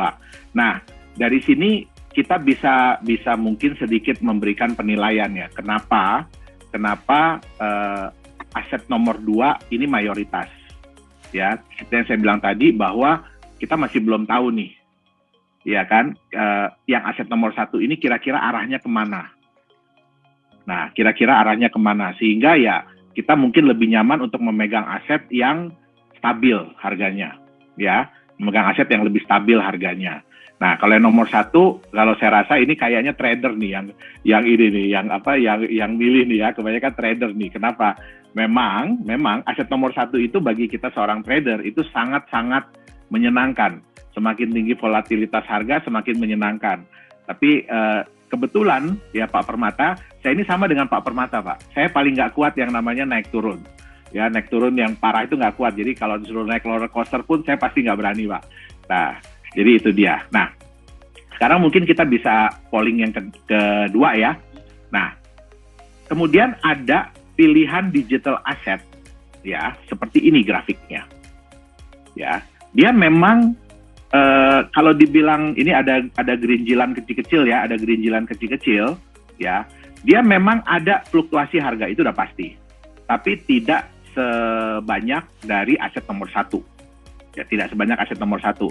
Dia relatif lebih stabil, tapi kalau kita lihat dengan garis panjang, jadi dengan waktu yang lama, dia relatif naik harganya. Ya, nah sekarang mungkin bisa dibuka polling yang kedua. Kalau Bapak Ibu memilih aset nomor 1, 2, atau 3 pada saat orang mau bayar Bapak Ibu menggunakan digital asset. Bapak Ibu adik-adik di sini, silakan. Berjalan terus, tapi kelihatannya mayoritas memilih nomor 3 nih Pak Yohanes, 79% ya. Ya. Mungkin bisa kita stop karena saya lihat udah nggak nambah angkanya. Ya. Iya. Nah, jadi dari sini kita bisa lihat ya. Jadi kita bisa lihat apa sih sebenarnya yang memberikan efek nyaman ya bagi pengguna. Ya, bagi pengguna, bagi penerima adalah bagaimana sebuah digital asset itu bisa relatif lebih stabil harganya dengan kecenderungan meningkat. Nah, dan kita bisa lihat ya nomor 2 dan nomor 1 itu mepet-mepet. Kenapa? Karena nomor 2 aset yang di backup 100% oleh aset lainnya, ya contoh US dollar atau 100% di backup oleh emas, relatif harganya akan mengikuti harga dari aset yang membackup tersebut. Ya, nah, jadi kalau yang nomor 1 ya mungkin mereka berpikir bahwa oh ya udah deh saya tahan dulu sebentar, nanti mudah-mudahan harganya naik. Jadi kira-kira ada benefit tambahan yang bisa didapatkan dari kenaikan harga. Nah, tapi yang nomor 3 ini kenapa dia paling banyak dipilih? Karena dia bisa memberikan rasa nyaman, rasa aman, bahwa walaupun harganya naik turun, tapi relatif nggak terlalu banyak naik turunnya, tapi kecenderungannya akan meningkat. Nah, seperti itu mungkin. Baik, oke. tadi sudah polling ya. Jadi untuk 3 kategori aset ini memang mungkin paling aman kali ya, secure ya, kalau orang mungkin ya Pak ya akan lebih banyak memilih aset 3, dan kalaupun saya tadi ikut polling kayaknya akan pilih aset yang ketiga gitu ya, biar main aman Pak ya. Ya. Apalagi kita banyak bisnis gitu ya, kita punya usaha, pasti kita pengennya meminimumkan resiko gitu kan ya. Baiklah, oke, mungkin sesaat lagi kita akan masuk sesi Q&A ya. Nanti saya akan ada pertanyaan dulu gitu ya di sesi Q&A, dan saya harapkan partisipasi dari Bapak Ibu, adik-adik mahasiswa ataupun adik-adik yang sudah join di seminar online hari ini untuk bisa bertanya. Nanti kita akan membuka pertanyaan baik secara live, saya akan pilih ya. Caranya mudah, partisipan dapat menggunakan fitur raise hand, dan nanti ketika saya memilih salah satu boleh mengaktifkan kamera dan mikrofonnya ya. Sembari itu juga bagi partisipan yang ingin bertanya, mungkin malu gitu ya secara live, boleh juga diketikkan di kolom chat. Jadi nanti kita akan bacakan pertanyaannya, dan mungkin untuk memudahkan kita juga mengetahui Bapak, Ibu, adik-adik dari mana gitu ya, boleh format namanya diubah gitu ya. Jadi contohnya misalkan kalau dari Prasetya Mulia, atau boleh juga pakai stem _Maria Jevanya, misalkan seperti itu ya. Jadi kita akan tahu nanti dari mana ya, asalnya, institusi ataupun sekolahnya. Baik, oke, kita lihat dulu mungkin apakah ada yang ingin bertanya, boleh menggunakan fitur raise hand, silahkan. Kita buka dulu untuk pertanyaan live mungkin ya Pak Yohanes dan Pak Permata, biar lebih greget gitu ya. Pasti ini pertanyaan banyak banget nih mungkin ya. Oke, kita mulai dari Bapak atau Ibu ini ya, dari Donayani. Silahkan, mungkin bisa diaktifkan mikrofon ataupun kameranya. Mungkin ada pertanyaan kepada salah satu narasumber. Oke, silahkan. Assalamualaikum Mbak. Oh iya, silahkan Ibu. Ya, saya dari SMA Pelita Depok Mbak. Saya namanya Donayani, biasa dipanggil dengan Bu Dona. Saya tertarik nih dengan materi seminar hari ini ya. Sangat hal-hal yang masih hal yang baru gitu buat saya sebagai orang awam. Cuman dari tadi saya mengikuti ada satu pertanyaan di pemikiran saya, apakah Bitcoin ya? Apakah Bitcoin ini tuh di Indonesia itu legal, Mbak? Itu aja dari saya. Terima kasih. Assalamualaikum warahmatullahi wabarakatuh. Baik, terima kasih Ibu Donayani untuk pertanyaannya. Mungkin bisa dijawab Pak Permata atau Pak Yohanes. Boleh dari Pak Permata dulu, silakan Pak.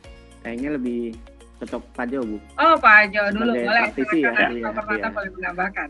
Iya, siap. Silakan. Oke, baik. Jadi untuk Bitcoin ya itu sudah legal Ibu Donayani, dan itu sudah diperdagangkan di beberapa bursa ya, beberapa bursa perdagangan yang sudah legal sih. Jadi secara hukum di Indonesia sudah legal. Baik, mungkin dari Pak Permata ada penambahan? Jadi saya nggak ada ya Bu ya, kan? Oke. Karena ya. Baik, selanjutnya mungkin kita undang kembali untuk pertanyaan live. Boleh juga bertanya menggunakan ini ya, fitur Q&A. Mungkin saya pilih dari Bapak ya, ini Bapak Ari Palguna dari Bapak Ari Palguna dari MAITB. Silakan Pak, boleh diaktifkan mikrofon dan mungkin kameranya juga. Halo, selamat siang. Siang Pak. Iya, Selamat siang. Saya Ari dari Mbak, matematika ITB, pengen tanya. Untuk tadi kan saya dengar penjelasan kalau kayak blockchain itu dia tuh kan immutable gitu ya. Kayak, aduh maafkan nih suaranya berisik sekali. Kan dia tuh immutable, jadi kayak nggak bisa diubah gitu. Tapi kalau saya kan juga baru-baru belajar nih, lihat baca-baca ada yang namanya kayak 51% attack itu, kayak dia tuh yang pelaku 51% attack tuh dia bisa kayak mereverse transaksi, jadi kayak ada kemungkinan kayak double spend, kayak menggunakan koin 2 kali itu gimana ya prosesnya? Apakah itu termasuk kayak letak kelemahan dari blockchain atau bagaimana? Sebenarnya kalau saya juga ada pertanyaan yang lain, tapi kalau memang hanya satu saja yang diperbolehkan, ya sudah. Makasih banyak, Pak. Nggak apa-apa, Pak. Kalau siapa tahu mungkin bisa juga dijawab. Ditampung dulu aja nih sama narasumber kita. Keduanya mungkin apa, Pak? Silakan, boleh disebutkan saja secara singkat. Oh gitu. Oh ya, saya juga mau bertanya nih khusus untuk kayak produk Nagaya tadi. Saya walaupun tadi belum dijelaskan semuanya ya, tapi saya lihat di kayak tadi walletnya itu ada kayak difficulty itu berarti Nagaya itu algoritma konsensusnya proof of work berarti ya. Itu pertanyaan yang kedua. Habis itu yang ketiga, ya udah nanti kalau misalkan ada yang terbesit di pikiran gitu untuk nanti. Makasih banyak Pak ya. Terima kasih Pak Ari Paguna untuk pertanyaannya. Baik, mungkin bisa dijawab langsung oleh Pak Yohanes ataupun Pak Permata, silakan. Oke, mungkin saya jawab dulu ya Pak ya. Yang kedua Pak ya, Nagaya itu menggunakan proof of work Pak. Ya, jadi Nagaya itu menggunakan proof of work. Makanya di situ kita ada tingkat difficulty.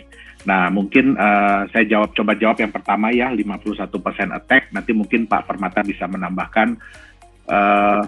Jadi jadi gini, salah satu kelemahan dari distributed ledger ya, distributed ledger itu di mana bahwa tidak ada satu orang pun yang powerful ya, yang nomor satu, sehingga mereka akhirnya mengutamakan yang terbesar.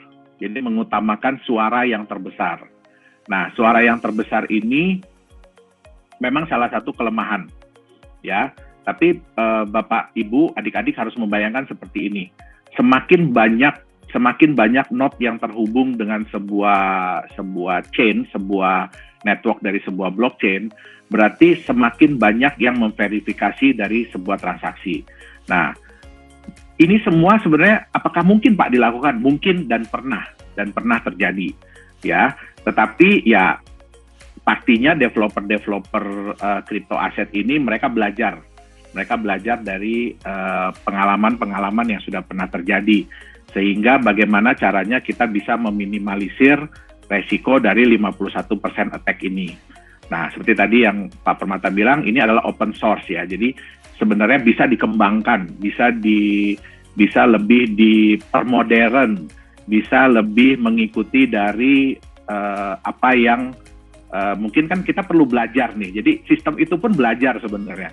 Apa sih kelemahannya baru ketemu, apa sih kelemahannya baru nanti ketemu.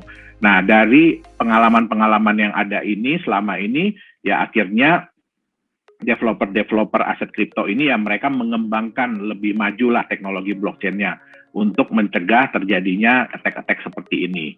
Nah, jadi memang di semua sistem itu pasti ada kelemahan. Nggak mungkin sistem yang 100% aman ya Pak Permata ya. Kenapa? Kalau kita mau bicara maling lebih pintar daripada polisi. Nah, akhirnya polisinya yang harus terus berkembang ya. Jadi kita adu ilmu lah. Nah, tetapi ya kita bisa menghindari terjadinya seperti 51% attack ini kok. Itu dia. Baik, mungkin ada tambahan dari Pak Permata, silakan Pak. Iya, tadi Pak Jo udah ngejelasin detail ya dari sisi praktisi ya Bu ya. Pak Jo memang kurang lebih seperti itu ya Mas siapa tadi namanya? Mas Doni ya? Mas Ari Pak, sorry Ari. Mas Ari ya. Ya, jadi kalau kita ngelihat 51% attack itu kan merupakan salah satu serangan cyber ya. Dan cyber ini nggak hanya di sini aja gitu ya. Jadi dimanapun pasti ada serangan cyber. Jadi contohnya misalkan saya bikin website nih. Nah kalau di Prodi Software ini kan biasanya kita bikin website gitu ya. Paling gampang kan gimana caranya kita take down website gitu ya. Nah kita bisa nih namanya pakai DDoS attack ya. Artinya kita serbu satu website itu sama serangan cyber ya dengan traffic yang overload, dan nanti dia akan kelelahan untuk melayani dan dia lama-lama lemot, lama-lama down. Nah itu prinsip yang paling gampang ya untuk yang serangan cyber. Nah Bitcoin ini yang berdasarkan dia blockchain, nah dia juga namanya juga digital gitu ya. Pasti kan kalau orang tadi dibilang ada malingnya gitu ya, pasti dia akan mencoba mencari suatu celah gitu ya. Nah karena dia terdistribusi, salah satu kelemahannya itu kan ada di jaringan ya, ada di jaringan. Nah 51% attack ini adalah sesuatu untuk dia coba menguasai jaringan yang ada ya, jadi koneksi dan sebagainya. Artinya apa? Artinya ketika tadi kita ngebuat sebuah transaksi dan itu di broadcast gitu ya, dan itu akan memperlambat untuk verifikasi dari blok yang ada gitu ya. Artinya apa? Artinya kalau misalkan dia bisa menguasai verifikasinya, mungkin dia akan bisa ambil itu gitu ya. Cuman secara sistem itu menjadi sebuah celah juga ya dalam sistem distributed, dan kedepannya juga pastinya dari sisi pengembangnya ini ya dia pasti akan mencoba menutupi celah ini lagi gitu. Nah begitulah, ini adalah sebuah inilah ya dinamika memang di dunia IT ya. Kalau dulu kita ngomong nih gimana sih caranya kita mencegah DDoS attack gitu ya. Itu kan bingung nih, nggak mungkin nih kalau kita cuman hosting satu komputer yang anggaplah 300.000 per bulan gitu ya. Pasti kalau saya kasih DDoS attack, pasti dia akan down gitu ya. Nah sekarang kan juga mulai ada solusi tuh, misalkan kita pakai Alibaba Cloud WAF-nya gitu ya, atau misalkan di Amazon Cloud, terus pakai Shield-nya, AWS Shield-nya dan sebagainya gitu ya. Dan itu merupakan solusi, dan mungkin nanti kedepannya juga akan ada solusi-solusi baru lagi ya, karena ini adalah perkembangan teknologi nih. Jadi silakan nih nanti Mas Ari ya, kita bisa discuss lebih lanjut nih di Prodi Software ya, kalau memang tertarik untuk lebih detailnya gitu. Mungkin itu ya Bu Maria ya. Baik, terima kasih Pak Permata. Oke, selanjutnya mungkin saya undang kembali mungkin nih dari adik-adik mahasiswa atau adik-adik SMA nih yang mau bertanya terkait tentang cryptocurrency, topik kita hari ini gitu ya, the future of money. Oke, nanti bagi yang bertanya dan pertanyaannya menarik akan dipilih nih sama narasumber kita hari ini dan akan mendapatkan hadiah menarik juga ya yang akan dipersembahkan oleh Stempa Satya Mulia dan juga Nagaya Teknologi. Oke, silakan yang ingin bertanya boleh pertanyaannya terkait topik kita ya, spesifik terkait topik kita. Jadi silakan bagi Bapak Ibu ataupun adik-adik mahasiswa, adik-adik SMA yang ingin bertanya, boleh langsung ya menuliskan di kolom chat, nanti saya akan membantu untuk membacakannya ya. Baik, mungkin ini masih ada pertanyaan yang secara live dari Bapak Yohan Sutandang. Boleh Pak, silakan mungkin mengaktifkan mikrofon dan kameranya. Silakan Pak Yohan. Oke, silakan Pak Yohan, boleh diaktifkan kameranya dan mikrofonnya. Ya, halo, selamat pagi Pak. Ya, ini sih saya mau tahu yang mungkin lebih awam, soalnya kan saya juga baru di sini.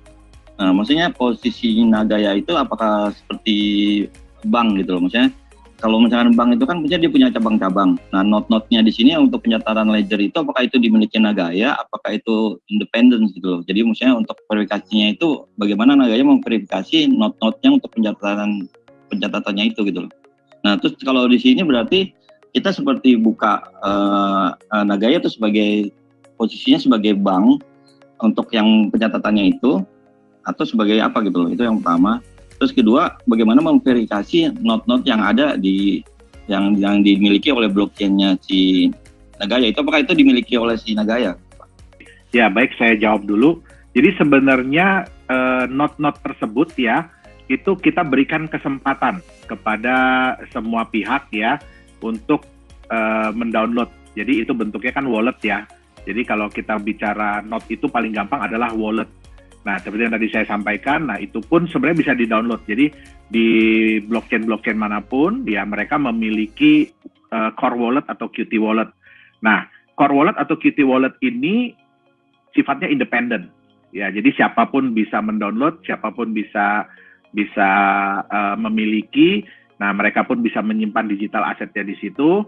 Nah, kemudian untuk memverifikasi itu sebenarnya pun banyak ya. Jadi contoh kalau kayak di Bitcoin ya itu ada blockchain.com, ada bitcoin.com. Nah, itu mereka menyediakan yang seperti saya bilang tadi Explorer tersebut. Nah, di Explorer itu pun biasanya ada. Jadi node-node yang pernah tersambung kepada network dari blockchain tersebut. Nah, jadi itu sebenarnya independen, semuanya independen. Gitu dia. Jadi ya layaknya blockchain ya kita ya sebanyak mungkin kita berusaha supaya node-node tersebut independen. Nah, kembali lagi tergantung dari orangnya. Kenapa? Karena kalau mereka mendownload dari wallet tersebut, ya apalagi kayak Bitcoin ya. Bitcoin itu pernah sampai, jadi kalau kita mau mendownload seluruh ledger Bitcoin itu sampai 240 GB. Ya, kita berarti harus menyiapkan hardware, ya, hard disk sebesar 250 GB.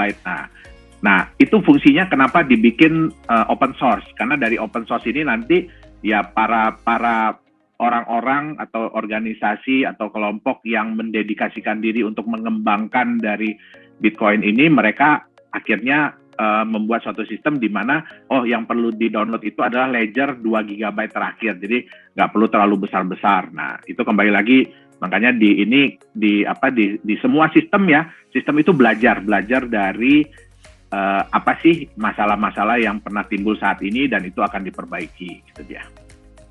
Baik, terima kasih Pak Johannes untuk jawabannya. Ada pertanyaan lagi nih Pak dari salah satu students ya, dari SMA Tunas Daud nih, namanya Vero Mensak ya. Pertanyaannya terkait grafik aset yang ada di polling tadi Pak, di polling kita, grafik aset yang ketiga itu kan kalau kita lihat lebih stable dan dia cenderung naik gitu ya, relatif naik. Nah, kira-kira kalau dalam wujud nyata atau contohnya itu seperti apa nih asetnya itu Pak? Oke, baik. Jadi kalau sampai detik ini ya belum ada yang seperti itu. Sampai detik ini belum ada kripto aset yang bisa berbentuk seperti itu. Ya, tetapi kita bisa lihat aset-aset yang lain ya di luar dari Bitcoin, ya itu mungkin aset seperti tanah, ya kan, aset seperti emas, nah aset seperti saham-saham yang blue chip, ya. Nah, tapi ini yang penting, dan tadi saya lupa sebenarnya ya, kalau boleh nambah sedikit Bu Maria ya. Nah, jadi kami nih dari developer kripto, kami terus mengembangkan ya, karena kami sadar bahwa teknologi ini masih baru, aset ini masih baru ya. Jadi kenapa aset yang nomor satu terjadi itu karena harga itu hanya berdasarkan dari tingkat kepercayaan market, tingkat kepercayaan pasar. Padahal kita tahu bahwa antara tingkat kepercayaan dan harga itu biasanya berbanding lurus. Nah, jadi kalau harga naik, orang jadi percaya. Nah, tingkat kepercayaan naik, orang beli, harga jadi lebih naik. Ya kan? Nah, tapi demikian juga sebaliknya. Jadi kalau harga turun, kayak saya dan mungkin Pak Permata ya panik. Ya, akhirnya kita jual, karena kita nggak tahu nih, kita ketakutan kan. Nah, berarti harga lebih turun lagi. Nah, ini menimbulkan efek bola salju. Ya, jadi semakin dalam, semakin besar. Nah, hingga akhirnya volatilitas itu tinggi sekali gitu loh. Nah, kami di developer kripto ini, ya kami paham bahwa aset ini masih kayak anak kecil. Anak kecil wajar lah ya, kita jatuh bangun. Nah, tetapi bagaimana caranya, kalau anak kecil kan berarti dipegangin oleh orang tua. Nah, orang tua ini yang berarti apa? Orang tua ini adalah orang yang sudah dewasa, udah mature. Nah, kita berarti perlu ya dijaga oleh sebuah aset yang sudah dewasa, yang sudah lebih dewasa, yang sudah lebih dikenal orang, ya, yang orang sudah tahu bahwa ini adalah alat pelindung nilai dan sebagainya. Ya, kalau kita tahu ya, yang paling banyak digunakan adalah emas. Nah, itu yang paling penting, yang pertama. Jadi bagaimana sebuah digital aset harganya bisa dijaga, ya. Jadi kita perlu bantuan, tapi jangan digendong, ya. Jadi jangan digendong. Kalau digendong itu, ya ibarat kata kalau anak kecil kita gendong kan dia nggak akan belajar, dia nggak akan berkembang. Nah, terus kemudian yang kedua, ya kita tahu dan kita pahami bahwa tidak semua digital asset itu sukses. Ya, tidak semua digital asset sukses. Kita bisa lihat di data-data yang ada bahwa jauh lebih banyak yang gagal, yang fail. Nah, di sini juga akan menimbulkan ketidakpercayaan ya dari market. Ya kan? Nah, pasti semakin banyak yang fail, semakin banyak yang tidak percaya. Nah, disinilah kita perlu meningkatkan kepercayaan dari market. Walaupun di dunia kripto itu sebenarnya tidak ada keharusan. Ya, keharusan apa? Kita harus ada legalitas. Jadi harus ada legalitas, terus kemudian kita harus transparan, ya kan? Nah, kita harus jalanin proyek. Nah, itu sebenarnya nggak ada. Tetapi bagaimana caranya nih? Kita kan mau mengembangkan sebuah aset yang bisa membuat orang lebih merasa aman dan nyaman untuk menerima, ya kan? Nah, otomatis ya kita harus paling tidak kita ada yang mendukung, yaitu aset yang lebih mature, yang lebih dewasa, yang lebih dipercaya orang. terus kemudian juga ya supaya menumbuhkan kepercayaan, ya sebaiknya ya kita ini adalah sebuah entitas, sebuah perusahaan, dan yang terakhir adalah sebisa mungkin ya kita transparan lah kepada publik. Nah itu dia. Baik, terima kasih Pak Yohanes untuk jawabannya. Selanjutnya mungkin ada pertanyaan juga nih, mungkin ke Pak Permata ya. Ini dari salah satu pelajar dari SMA Saverius 2 Bandar Lampung, namanya Sultan Ray ya. Nah pertanyaannya adalah kalau pelajar nih Pak, pelajar kan masih pemula gitu ya, gimana sih, ada tips nggak atau cara-cara supaya mereka bisa mulai masuk ke dunia cryptocurrency ini? Nah, siapa tahu nih Pak Permata ingin berbagi tips dulu ya, berdasarkan pengalaman dulu punya Bitcoin nih. Nah gimana tuh Pak? Silakan Pak Permata. Ya, terima kasih Bu Maria. Jadi kalau untuk teman-teman pelajar gitu ya, mulainya dari mana? Mulainya itu pasti dari ikut seminar kayak gini ya, itu udah good starting point untuk mulai ya. Jadi teman-teman ketika pengen memang masuk ke dunia kripto gitu ya, atau dunia Bitcoin, dunia blockchain, jadi usahakan untuk mengerti lebih dahulu apa itu dalamnya ya. Jadi jangan sampai kita ikut tapi kita nggak ngerti, nanti kasihan jantungnya lah. Tapi kalau memang udah mantap, oke ikut. Itu yang pertama. Jadi seminar ini adalah memperkaya wawasan kita ya. Jadi terutama untuk dari narasumber yang kalau ini kan kita dari akademisi dan juga ini dari praktisi, dan itu bagus untuk menambah wawasan. Itu yang pertama, perbanyaklah ikut bergabung di komunitas gitu ya, dan juga ikut acara-acara seperti ini, itu yang pertama. Nah untuk yang kedua, teman-teman juga pasti udah bisa mulai ya. Jadi banyak banget ya mulainya dari misalkan kalau memang terkait seneng sama teknologinya, nah bisa nih nanti kalau dari SMA mungkin bisa join ke jurusan-jurusan yang relevan ya. Jadi kalau kita ngomong kriptografi, nah kayak di program studinya Bu Maria ya ada bisnis matematik tuh di STEM. Nah ini keren banget lah, bisa belajar. Tapi kalau tertarik untuk implementasi, aplikasi, nah itu bisa masuk program studi saya juga ya, kayak di software engineering. Kalau misalkan suka untuk trading dan sebagainya, nah itu juga bisa sebenarnya. Jadi bisa mulai juga di coba ini ya, coba banyak diskusi nih nanti sama Pak Jo, gimana sih implementasi gitu ya, terus gimana caranya biar kita masuk, tapi resikonya itu minim ya, karena tadi sudah disampaikan bahwa aset kripto ini sangat volatil ya. Volatil itu artinya kan naik turun banget nih. Jadi jangan sampai nanti nyesel gitu ya, tapi tetap pengen join gitu. Jadi harus ngerti dulu. Jadi kalau udah ngerti, udah paham, baru nanti join, apapun hasilnya itu tetap pasti jauh lebih baik sih daripada kita nggak ngerti di awal gitu ya. Mungkin itu ya Bu Maria ya. Mungkin Pak Jo bisa nambahkan ya. Silakan Pak Jo jika ada tambahan. Iya, baik. Jadi bagus banget pertanyaannya ya. Cuma yang ingin saya tanyakan satu sih sebenarnya sih. Pengen ikutan di trading atau pengen ikutan di teknologinya seperti tadi Pak Permata bilang ya. Jadi memang kalau dari teknologinya ya, teknologi blockchain ini sangat-sangat menjanjikan. Ya sangat-sangat menjanjikan. Kenapa? Karena sebenarnya bisa dipakai untuk banyak sekali hal ya. Banyak sekali hal, terutama yang bergantung kepada kepemilikan. Ya, tergantung daripada hak kepemilikan. Ya mungkin kedepannya bisa dipakai untuk paten, dipakai untuk hak royalti, ya kan. Nah terus dipakai tadi yang Pak Permata bilang untuk kesehatan, jadi lebih mudah untuk mencatat histori dari seorang pasien. Nah supaya apa, lebih mudah dicek di berbagai rumah sakit. Nah contohnya seperti itu. Nah kemudian ya kalau misalnya memang keinginannya adalah untuk ikut trading ya, saran saya adalah pelajari dulu baik-baik apa sih kripto aset itu dan apa sih kegunaannya, apa sih benefitnya. Tapi yang paling penting juga adalah ya kita harus tahu resiko ya. Kenapa? Semua orang pasti bisa nerima keuntungan, tapi bagaimana kalau kita menerima resiko. Jadi kalau menurut saya, kalau kita ingin berinvestasi di aset kripto, kita ingin mencoba trading di aset kripto, pelajari baik-baik aset itu apa, dan terutama pelajari diri kita dulu nih. Kita ini tipe pemegang aset apa? Ya, apakah kita lebih nyaman dengan aset yang roller coaster? Ya, karena kita nggak bisa pungkiri ya, banyak yang suka dengan roller coaster. Nah, atau kita lebih nyaman dengan memegang aset yang long term.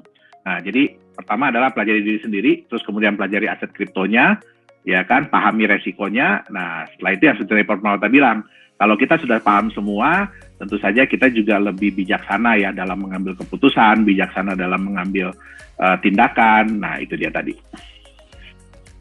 Baik, terima kasih Pak Permata dan juga Pak Yohanes. Oke, banyak sekali nih pertanyaan yang saya dapat dari direct message ya. Nanti kita akan bacain satu-satu karena kita masih punya waktu yang cukup panjang. Mungkin saya undang dulu nih yang live ya. Silakan Bapak boleh di unmute mikrofonnya ya. Silakan Pak. Masih mute Pak. Oke. Baik, terima kasih Bu Maria atas kesempatannya untuk bertanya ya. Mungkin ini lebih kepada Pak Purnama karena sifatnya lebih umum ya atau lebih terbuka. Begini Pak Purnama, tadi seperti yang disampaikan oleh Bapak Yohanes Chandra selaku CEO Nagaya bahwasanya seperti Bitcoin itu sudah dilegalkan di Indonesia ya, karena yang dilegalkan itu di market perdagangannya. Nah, seperti yang kita ketahui bahwa di market-market juga ternyata banyak sekali aset-aset kripto yang berujung pada kehilangan nilai. Itu pertama, apa sebabnya? Yang kedua, bagaimana dengan penawaran-penawaran ICO ya, seperti Nagaya ini untuk perlindungan secara regulasi secara hukumnya Pak, untuk regulasi hukum di Indonesia maksud saya ya.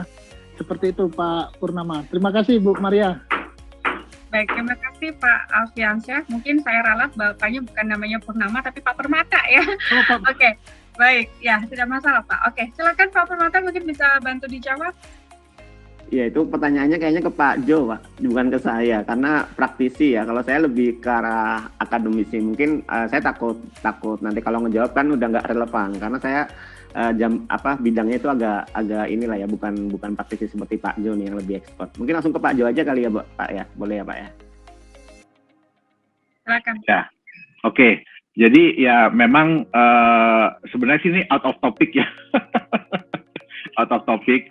Ya, oke. Tapi saya coba jawab sedikit ya. Memang di Indonesia ini yang sudah benar-benar diatur itu adalah bursa perdagangannya. Sebenarnya sudah diatur adalah bursa perdagangannya. Nah, kita bisa lihat ya, kalau misalkan dibilang kenapa mereka tidak performance ya, kenapa mereka fail, ya kembali lagi banyak faktornya.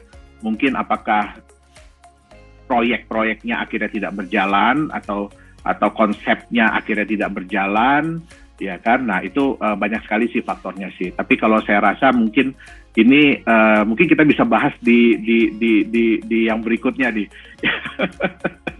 Itu dia. Baik, mungkin di sesi nanti ya Pak ya, karena mungkin masih banyak sesi di setelah ini. Baiklah, saya lanjut ke pertanyaan dari direct message yang sudah masuk ke saya. Di sini saya akan bacakan pertanyaannya selanjutnya dari ini dari anak Prasmul kelihatannya nih ya, dari Steven Winata Mulia ya. Pertanyaannya adalah, mungkin ini terkait teknis juga ya, nanti boleh dibantu Pak Permata atau Pak Yohanes. Bagaimana cara mengetahui bahwa sebuah aset kripto itu benar-benar di-backup oleh suatu aset tertentu? Karena ada kripto yang katanya di-backup dolar, ternyata tidak di-backup 100% oleh dolar. Nah, maksudnya silakan nih Pak, gimana nih? Kira-kira ini teknis banget nih. Silakan mungkin dari Pak Yohanes dulu, nanti bisa ditambahkan oleh Pak Permata. Oke, baik. Terima kasih Bu Maria ya. Jadi seperti yang saya sampaikan tadi, ya memang di dunia aset kripto saat ini belum ada aturan yang sangat-sangat jelas, belum ada aturan yang sangat-sangat gamblang ya tentang misalkan kita mengklaim bahwa kita di backup oleh suatu aset tertentu. Nah, klaim itu pasti mudah dilakukan ya, tapi bagaimana caranya? Kita kan di sini tujuannya adalah ingin meningkatkan kepercayaan. Nah, jadi kalau kita ingin meningkatkan kepercayaan, artinya apa? Harus ada willingness, harus ada kemauan sendiri dari developer kripto tersebut untuk memperlihatkan apakah memang benar aset yang membackup tersebut benar adanya. Nah, terus kemudian bisa diverifikasi, ya kan? Dan ya lebih bagus lagi kalau misalkan bisa diaudit. Nah, jadi ya memang kita nggak bisa ya. Jadi secara teknologi sebenarnya nggak bisa dibuktikan dengan teknologi blockchain bahwa memang benar aset ini itu benar-benar di backup 100% oleh aset real. Ya, kenapa? Karena itu nggak ada hubungannya antara aset real dengan aset digital ini. Ya, tapi ya sebenarnya adalah self-willingness, jadi kemauan sendiri dari developer aset kripto itu, apakah mereka mau nggak untuk menunjukkan benar adanya apa yang mereka klaim, itu dia. Baik, terima kasih Pak Yohanes. Mungkin Pak Permata ingin menambahkan? Ya kalau dihubungkan dengan dia di backup oleh mata uang gitu ya, kita secara teknologi mungkin nggak bisa ngeliat itu, karena itu hal yang terpisah kali ya. Cuman kalau secara teknis itu tadi, ketika suatu blok diverifikasi, sebenarnya kita nanti bisa ngelihat siapa sih yang memverifikasi blok ini gitu ya. Dan itu ketika sistem ini di-proven ya sama sebuah ibaratnya kayak vendor teknologi yang memang dia udah mature atau established gitu ya, dan ini artinya memang lebih terpercaya sih ya ketimbang semuanya memang bisa klaim ya. Jadi misalkan saya mau ngediriin nih Xcoin dengan teknologi Bitcoin, nanti kamu jamin karena apa, belakangnya ada dolar dan sebagainya, nggak ada yang tahu sebenarnya sih kalau kita ngomong teknologinya gitu ya, dalamnya apa kita juga susah taunya. Tapi kita bisa ngeliat tadi dari sisi gimana cara dia provide teknologi ya, kan kelihatan tuh. Kalau tadi kita ngeliat yang punya Nagaya kan, wah inilah ya udah terpercaya gitu ya. Cuman ada juga yang kayak selain Nagaya mungkin dan sebagainya gitu ya, itu kadang-kadang kita harus cross check juga tuh. Jadi siapa sih foundernya gitu ya, mungkin CEO-nya lokasi di mana, dia secara badan usahanya gimana gitu ya. Dan itu sesuatu yang cara kita untuk memverifikasi lebih detail sih, karena memang ini sesuatu yang ini ya, yang hot topic lah istilahnya seperti itu. Jadi semua orang begitu ditawarin sesuatu hal yang wah ini tadi secara aset bisa naik gitu ya, wah pasti akan tergiur gitu ya. Itulah, jadi kita kurang lebih seperti itu ya untuk backup dan sebagainya. Mungkin itu Bu Maria.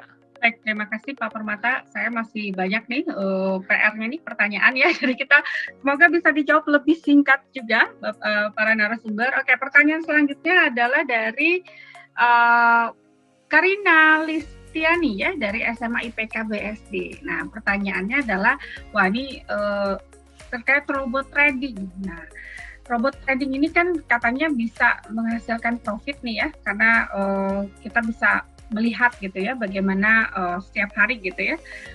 Nah dari sini pertanyaannya, apakah ada plus minus dari robot trading ini? Apakah betul misalkan ini memang menghasilkan profit? Mungkin dari sisi teknologinya seperti apa? Silakan Pak Yohanes dan Pak Permata. Waduh, kalau ini jujur Bu Maria, saya sendiri belum mendalami ya tentang robot trading ini ya. Ya, jadi jujur kalau saya juga nggak berani jawab karena saya sendiri belum ada background di sana, dan ya kita belum pelajari banget sih seperti apa teknologinya dan seperti apa logik yang dipakai di belakang teknologi tersebut. Itu dia. Baik, mungkin dari Pak Permata ingin menambahkan? Iya, tentang robot trading ya. Ini menarik. Saya juga kemarin sempat di-request oleh salah seorang teman gitu ya, untuk membuat salah satu robot trading gitu. Jadi sebenarnya ini sesuatu yang bisa kalian bikin. Jadi bukan berarti yang ketika kalian ditawarin, wah ada robot trading nih, terus masukin uang sekian dolar gitu ya, nanti bisa naik sendiri dan sebagainya. Itu mungkin benar gitu ya. Cuman pada prinsipnya robot trading itu hanyalah sebuah software ya yang dia terotomasi. Nah, otomasinya itu di mana? Nah, biasanya dia berdasarkan experience dari yang ngebuat nih. Jadi misalkan nih, teman-teman di sini udah yang seneng trader gitu ya, seneng trader, oh ternyata udah ngelihat polanya nih, wah polanya apa, kalau naik sekian persen, coba ambil gitu ya, terus nanti pas turun, coba masuk lagi dan sebagainya. Nah itu salah satu algoritma simple yang kita itu bisa otomasi. Otomasinya pakai apa? Pakai software. Nah mungkin nanti silakan kita ngobrol detail di Prodi Software Engineering ya, kita bisa bikin pakai Python bisa, terus nanti masukin ke Android ataupun iOS itu juga bisa. Jadi di balik robot trading itu sebenarnya adalah tadi yang disampaikan Pak Jo ya. Jadi ada suatu algoritma. Nah kalau ditanya nguntungin apa enggak, ya sebenarnya algoritmanya tadi itu sekuat apa ya? Apakah dia hanya berdasarkan perubahan yang sekian persen terus diambil dan sebagainya? Apakah hanya itu aja ataupun dia ada namanya nanti big data analytics nih, pakai machine learning. Nah ini ahlinya Bu Maria nih ya, sebagai faculty member dari bisnis matematik. Nanti silakan belajar lagi. Bagi yang tadi senang trading, ini juga bagus banget ya. Kalau misalkan kalian belajar machine learning, belajar big data analytics gitu ya. Dan mungkin nanti kalian bisa bikin namanya robot trading. Mungkin itu ya Bu Maria ya. Oke. Baik, saya lanjut lagi ke pertanyaan dari salah satu mahasiswa mungkin dari STEM ini ya, terkait tentang tadi kan kita lihat bahwa memang fluktuatif ya Pak ya, volatility-nya nanti kadang-kadang bisa naik gitu ya, bisa tiba-tiba turun. Kira-kira apa sih yang menyebabkan harga terus naik dan tiba-tiba harga ini turun? Dan bagaimana kita bisa mengetahui kira-kira kapan harga naik, kapan harga turun nih? Silakan mungkin dari Pak Yohanes dulu, nanti ditambahkan oleh Pak Permata. Ya. Baik, jadi saya coba jawab karena saya sendiri bukan seorang trader ya. Jadi berdasarkan dari apa yang kami pelajari selama ini, ya jadi hal-hal yang bisa membuat, kalau ditanya saya, kapan saya bisa tahu harga naik atau turun, jawabannya jujur saya nggak tahu. Ya, jadi karena saya sendiri nggak mendalami banget ya tentang ilmu trading. Nah, terus yang kedua, kenapa harga ini bisa naik atau bisa turun? Nah, seperti yang tadi saya sampaikan, banyak faktornya ya. Salah satunya kan ini masih baru nih, aset ini masih baru sehingga masih dikenal orang itu bukan dari teknologinya, bukan dari the reason behind-nya, jadi bukan dari konsepnya mau seperti apa, tapi lebih kepada untuk sekarang ini banyak dipakai untuk aset spekulasi. Nah, kembali lagi ya, karena kita belum terlalu paham dengan teknologi, dengan konsepnya, akhirnya apa? Aset ini mudah sekali diatur, di-drive oleh pihak-pihak tertentu. Seperti yang contohnya kita tahu ya, kemarin Elon Musk ngomong A aja, tiba-tiba aset bisa langsung melonjak tinggi. Terus dia ngomong yang sebaliknya bisa langsung jatuh. Nah, itu bisa menjadi bukti bahwa aset ini masih belum mature, belum dewasa. Sehingga masih mudah digoyang oleh, bukan cuma oleh pasar, tapi bahkan oleh kata-kata seseorang yang berpengaruh gitu loh. Nah, jadi banyak faktor yang bisa membuat itu naik atau turun. Tapi kenapa dia fluktuasinya tinggi? Ya tadi itu karena benar-benar hanya berdasarkan dari kepercayaan market. Dan kepercayaan market ini pun berdasarkan dari harga yang terbentuk, nilai yang terbentuk. Baik. Terima kasih, Pak Yohanes. Mungkin Pak Permata ingin menambahkan sedikit? Dari saya cukup, Bu. Tentang ini. Ya. Baik, saya next lagi. Wah, ini masih banyak PR-nya nih ya. Saya coba baca cepat saja, nanti mungkin bisa dibantu juga dijelaskan lebih cepat, Pak Permata dan Pak Yohanes. Terkait dengan grafik tadi ya Pak ya, ini masih membahas soal grafik yang dimunculkan ke dalam polling gitu ya. Kira-kira grafik mana yang sesuai dengan pengembangan cryptocurrency-nya Nagaya? Ini pertanyaan dari Pak Simon Patabang dari Universitas Atmajaya Makassar. Silakan Pak Yohanes. Oke, baik. Jadi yang pasti adalah kita kan pelajari ya apa sih yang ingin diekspektasi oleh para pelaku pasar kalau kita mau benar-benar nanti diterima sebagai alat pembayaran. Jadi memang tujuan kami berdasarkan dari riset-riset yang kami lakukan, masukan-masukan dari berbagai pihak, ya kami menciptakan sebuah aset yang tujuannya adalah yang nomor 3. Itu dia tadi, aset yang terakhir. Baik. Selanjutnya mungkin pertanyaan terkait apa sih sebenarnya plus minus dari trading aset kripto ini. Mungkin bisa dibantu oleh Pak Yohanes dan Pak Permata. Ini pertanyaan dari Rahel ya. Dari Rahel, betul. Silakan. Mungkin mulai dari Pak Permata dulu, kira-kira plus minusnya apa nih? Karena pengalaman kan Pak soal Bitcoin. Silakan Pak. Plus minusnya, kalau plus itu artinya kalau kita mau terjun ya ke cryptocurrency, ya artinya kita akan punya aset digital ya. Aset itu kan nantinya akan berguna di masa depan gitu. Mungkin itu aja Bu dari saya ya. Selanjutnya Pak Jo nih yang lebih ahli. Silakan Pak Jo. Waduh, jujur kalau saya ditanya trading juga saya nggak bisa jawab Pak. Bu Maria ya. Jadi ya plusnya ya pasti yang diharapkan adalah kalau harga nilai aset itu naik ya. Tapi minusnya adalah ya kalau dia turun. Jadi kalau plusnya mungkin buat saya ya kita bisa mendapatkan keuntungan, tapi ya minusnya pun adalah kita bisa menderita kerugian. Nah, jadi ya kembali ke masing-masing orang sih. Tapi mungkin ada juga yang itu mau dijadikan sarana belajar. ya. Jadi belajar bagaimana cara baca grafik, bagaimana cara menilai market, bagaimana cara menilai berita. Nah, kembali lagi tujuannya untuk apa sih kita untuk ikut trading itu? Ya. Ada yang bilang sih harus rugi dulu Pak supaya bisa belajar gitu ya. Oke, pertanyaan selanjutnya dari Pak Iwan untuk Pak Permata ya. Bagaimana dengan pendidikan seputar teknologi blockchain di Indonesia? Apakah ada mata kuliah di perguruan tinggi yang membahas terkait pengembangan dari teknologi ini? Silakan Ya, Pak Permata. ada ya. Kalau di Prasmul sendiri, prodi DBT ya, Digital Business Technology atau Software Engineering, kita ada mata kuliah namanya Distributed Ledger Technology. Jadi ini bahas khusus tentang blockchain, tapi aplikasinya macam-macam ya, nggak cuma di cryptocurrency, tapi juga di smart contract, terus yang tadi yang lain ya, untuk medical record juga, sama untuk yang implementasi yang untuk IoT juga. Jadi nggak usah khawatir, pasti ada kampus-kampus yang menerapkan ya, nggak cuma di Indonesia, ada juga yang di luar negeri. Itu Bu, kira-kira. Oke. Saya lanjut lagi ya ke pertanyaan dari Karan dari kampus Quick1G. Pertanyaan adalah terkait faktor yang masih belum dimiliki oleh cryptocurrency untuk menjadi alat pembayaran yang efisien. Kira-kira apa saja Pak faktornya? Mungkin dari Pak Yohanes, silakan. Ya, baik. Jadi kalau kita kan lihat dari pelaku pasar ya. Jadi kita lihat dari pelaku pasar yang masih belum itu adalah bagaimana meningkatkan kenyamanan.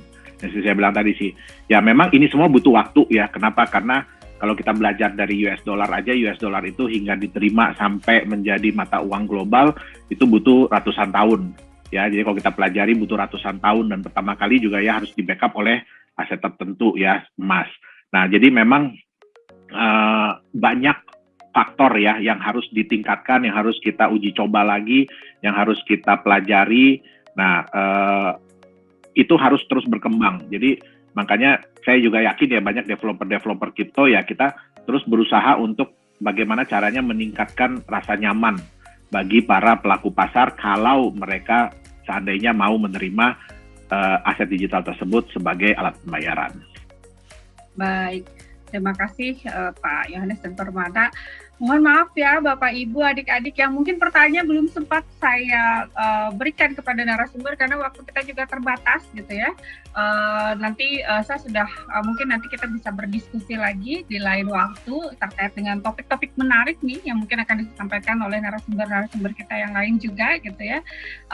Dan di sini mungkin saya akan mengajak ya adik-adik, Bapak Ibu untuk bermain sedikit nih, karena kita tadi sudah mendengarkan topik yang cukup kayaknya pagi-pagi dengerin cryptocurrency semangat gitu ya. Nah, sekarang akan lebih semangat lagi kalau kita ikut game session ya, gitu ya. Game session ini saya minta Bapak Ibu, adik-adik untuk berpartisipasi menggunakan Kahoot. Silakan buka baik diketik di Google mungkin ya atau di web browser Bapak Ibu untuk lamanya adalah kahoot.it. Silakan insert nanti pin gamesnya dan format namanya tolong lebih lengkap. Jadi misalkan dari stem_Maria Jevanya supaya nanti untuk klaim hadiah akan lebih gampang. Dan kita akan mencari 3 pemenang ya. Kita akan memberikan voucher nanti dari Stempreneur Pay ya. Lalu pemenang juga akan mendapatkan hadiah menarik dari Nagaya ya Pak Yohanes. Pak Yohanes sudah siap nih dengan hadiah-hadiahnya. Jadi jangan lewatkan kesempatan ini. Jadi silakan Bapak Ibu untuk memasukkan PIN-nya yakni 1876228 masuk ke kahoot.it. Silakan tuliskan institusinya spasi nama. Misalkan Nagaya Yohanes gitu ya, atau misalkan Stem_Maria. Silakan. Saya tunggu. Silakan untuk memasukkan PIN-nya 1876228. Sembari bermain games ini, saya minta Pak Yohanes dan Pak Permata untuk memilih 2 penanya terbaik kita ya, supaya nanti habis ini kita bisa langsung umumkan ya. Oke, silakan dimasukkan asal institusinya ya, supaya nanti kita bisa tahu Bapak Ibu atau adik-adik berasal dari mana. Bisa diedit dulu nih. Yang masih belum memberikan instansinya dari mana, karena nanti untuk klaim kita membutuhkan keterangan yang jelas ya, misalkan Prasmul, Maria, pakai nama sedikit lengkap ya, supaya kita gampang. mengetahui nanti kalau peserta memenangkan games ini ya.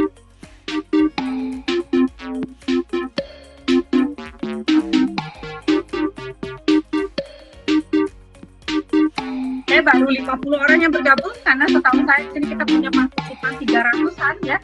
Jadi saya harap ini bisa ikut. Lumayan hadiahnya ya. Nanti ada setiap orang akan masing-masing mendapatkan voucher dari STEM dan juga nanti dari Nagaya ya.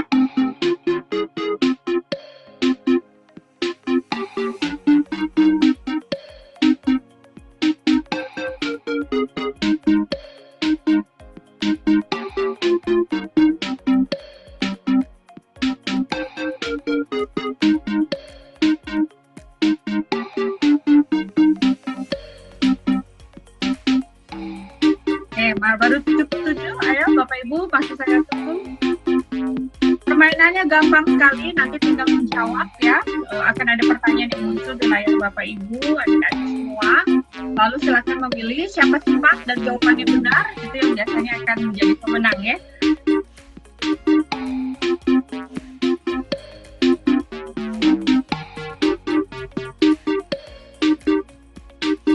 Oke, saya tunggu 1 menit lagi.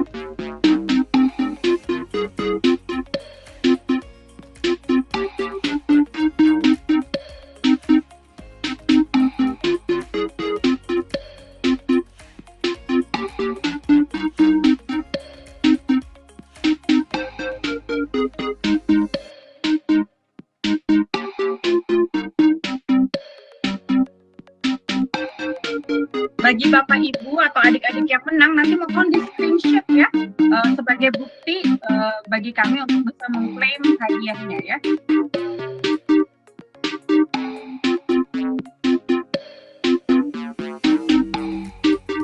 Oke, sudah 96 orang. Kita tunggu 30 detik lagi terakhir.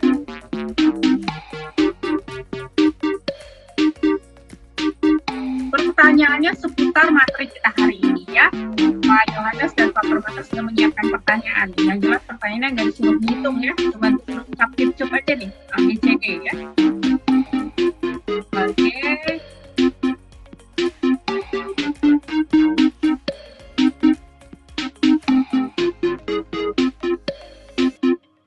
Oke, saya hitung mundur ya. 10, 9, 8, 7, 6, 5, 4, 3, 2, 1. Baiklah, kita akan mulai. Siap-siap. Pertanyaan kita terkait cryptocurrency. Pertanyaan pertama, ada 10 pertanyaan ya. Apa tantangan utama mengapa banyak orang yang belum merasa nyaman menerima kripto sebagai alat tukar? Ayo, harga terlalu fluktuatif, wajib investasi, tidak liquid, semuanya benar. Ayo, hanya baru 73 yang menjawab. Kita ada 100 tadi ya. Ayo, cepat segera, waktunya tinggal 4 detik lagi. Ayo, silakan dijawab. Oke, ya. 35 orang menjawab benar ya, harganya fluktuatif. Kita lihat, oke, yang memimpin sekarang adalah STEM, Kevin. Silakan. Lanjut untuk pertanyaan kedua. Apa nama aset kripto yang 100% di-backup oleh aset lainnya?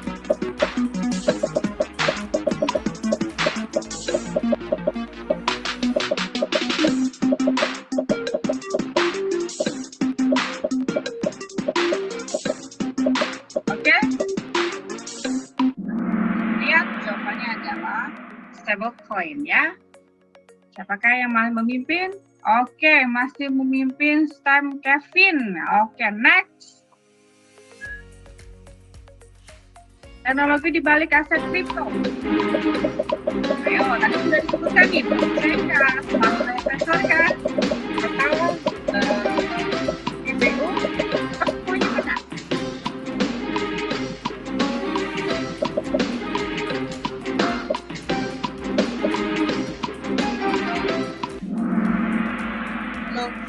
Ya, betul sekali ya.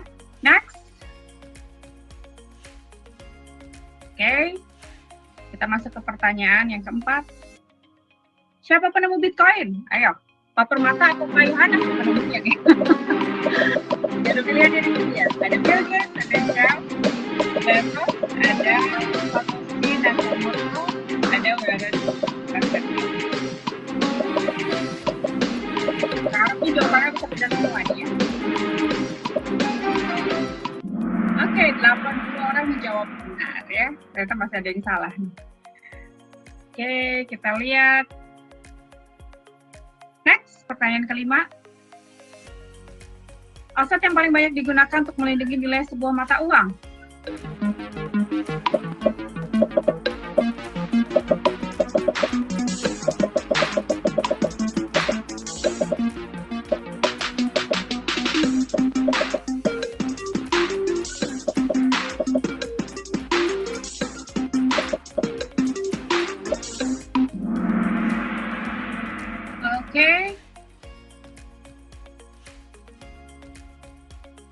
Oke ya, kita next ke pertanyaan ke-6.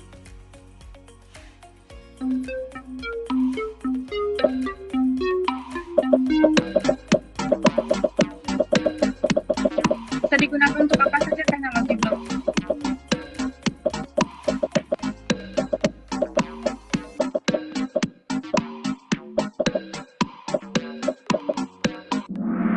Jawabannya adalah apa? Ya, silakan next. Oke, sekarang yang memimpin Billy ya tadi ya. Negara mana yang sudah melegalkan Bitcoin sebagai alat tukar resmi?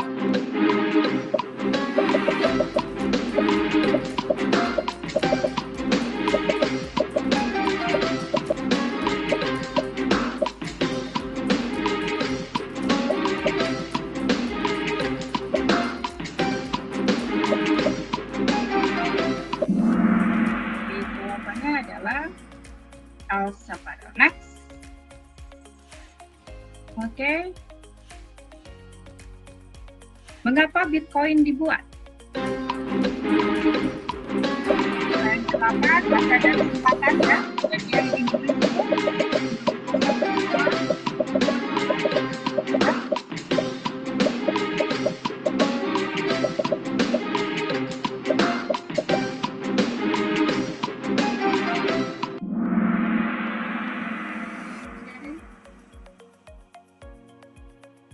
Lanjut ke pertanyaan ke-9. Kembali mengingatkan kepada Pak Permata dan Pak Yohanes, apakah sudah memilih ya penanya terbaik kita? Mohon scan supaya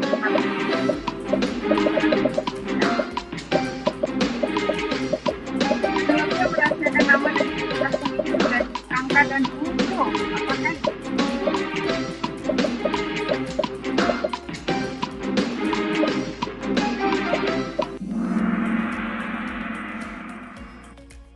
crypto ya? Oke, next. Nama aset kripto yang fungsinya adalah sebagai alat pembayaran atau alat tukar.